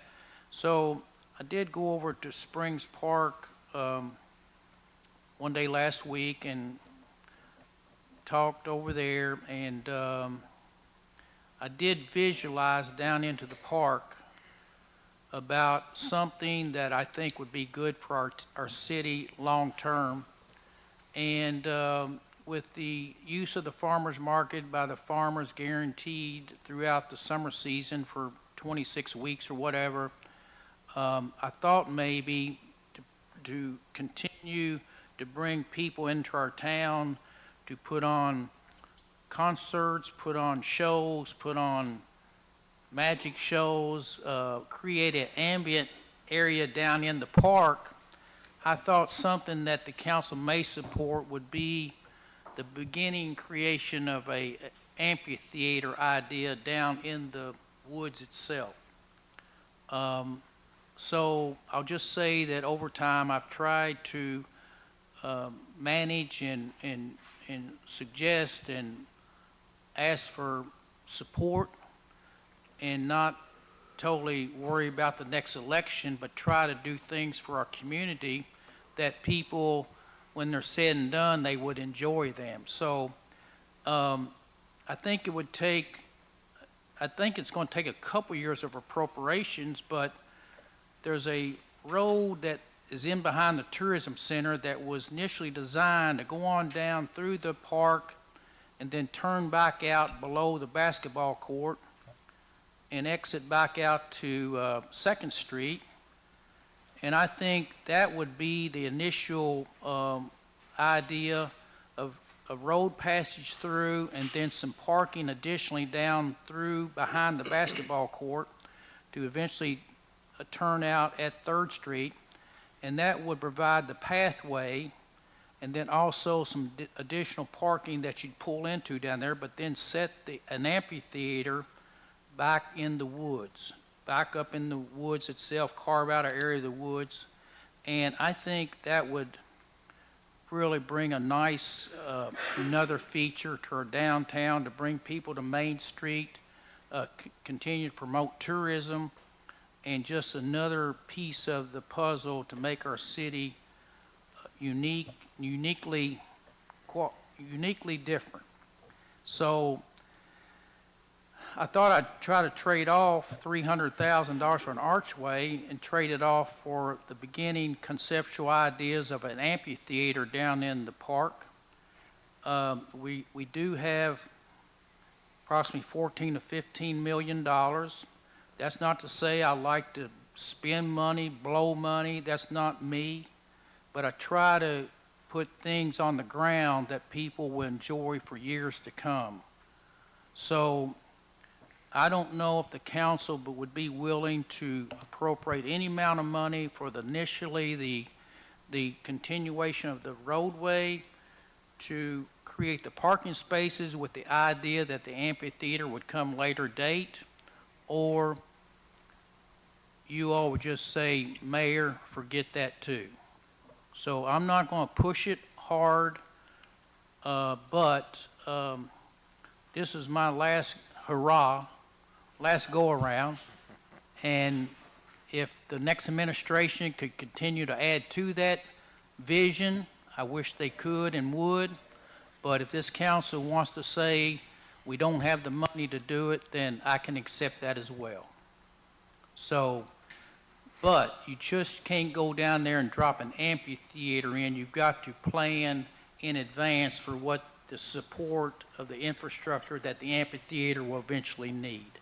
So if we could take the 300 and Facebook wouldn't go crazy over the expenditure as they did about the archway, then could that be something for the continuation of the vibrancy of our downtown, which I think tourism initially thought was a good idea anyway, to try to eventually think about a amphitheater idea in Springs Park.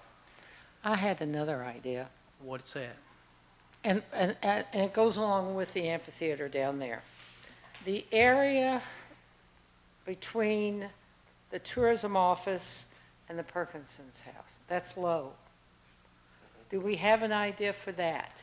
Well, I had one, but I'm scared to say it. Well, I'll say what mine is. I would say a inner city downtown little swimming pool right there. Well, But you know. I was thinking a parking garage. Because it's lower. We don't need a parking Well, garage in then this a town. parking lot, We a have larger parking lot. So in Parks Committee, to answer your question, we talked about a parking lot. We talked about some form of an amphitheater. We've talked about outdoor volleyball. There's one other one. We did. It's lower. So It's lower. we just haven't made a recommendation yet to the full council coming out of committee. Because it is lower than the railroad. Economic and Community Development's looking at that too, but we're kind of waiting on grants. It's not going to be Which I think we'll sticking up get. this ugly old parking garage. Right. Yeah. It's going to be down low, and Yeah. at least you can have 2 levels. And then people can't really say, well, you don't have enough parking in LaGrange. And Springs Park specifically doesn't have enough parking. No, especially. and that would be additional to that. Right. So, But Yeah, we've like talked. he said, we'd well, I'm look glad at to it. know We'd other look to people get thought grants. about that too. Yeah. But I was thinking that could go into the, something like that maybe I could go just with think a everything. parking garage in Springs Park would look hideous. Well, it's back there I mean, behind the That track. place is supposed to be mystic, trees, bushes, nature. But you stick a concrete parking garage in there, my gosh. It's gonna be behind the tracks and, I don't care, it's gonna be in Springs Park. We had talked about the lot, like, so there's a little stub. Originally, it was supposed to be so the Perkinsons could drive their, right, um, their motorhome.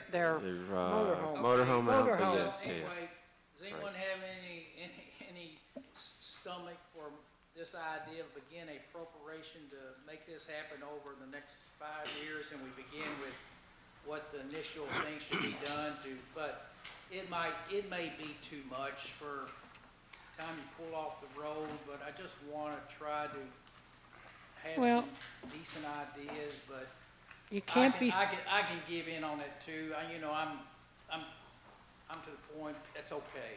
So, you can't be dormant. I know. We have to be but- going and we have to look forward. Well, I don't know how much you all ride around, but when I envision an amphitheater, and the ones that I've seen that have brought in nice events, it's not, no offense, I don't think it's gonna be a $500,000 deck built in the woods. I would encourage everybody to go to the city of J-Town and look at that $1 million facility. Drive across the bridge. I was just in Charlestown, Indiana yesterday. Look at that $1 million, I mean, those are multi-million-dollar amphitheaters that can attract something. I'm not saying that we don't need one. We still need some more people to build a park. And parking is parking is obviously needed too around the city. But I would also say that the city of LaGrange probably needs some help with that for the county, because we've got a big courthouse that takes up a lot of that. I don't think that should be all on us as well. But, I'm not saying your idea, John, of an amphitheater isn't great and going out with. Well, I tell you But what. I would say if we're gonna allocate money for that, I don't think that needs to be right now. I think that needs to be later on down the road when we can get some grant money that can go to that, because those are, to do it right and to attract people in here, and it not to look like, we all did it on a Saturday. I think that, Well, I think, I think that an amphitheater would be great there, and I Yeah. think with the right architects and the right engineers, they could probably implement something in Spring Park that would look great there. Yeah, but I and don't that's think what that- John's talking about. He's not talking about building it right now. He's talking about Right, but I just. looking at it. That's not a priority to me, honestly. I mean, I don't think that that's, No. I'm not saying that it isn't a good idea, but I don't think that's anything that I would. want Okay, to let's bring move up. on. Next, what's the next item? Is that all we got? Second. Okay, motion Thank you. adjourned, second. All those in favor of the motion, let me know by saying aye. Aye. Aye. No, my,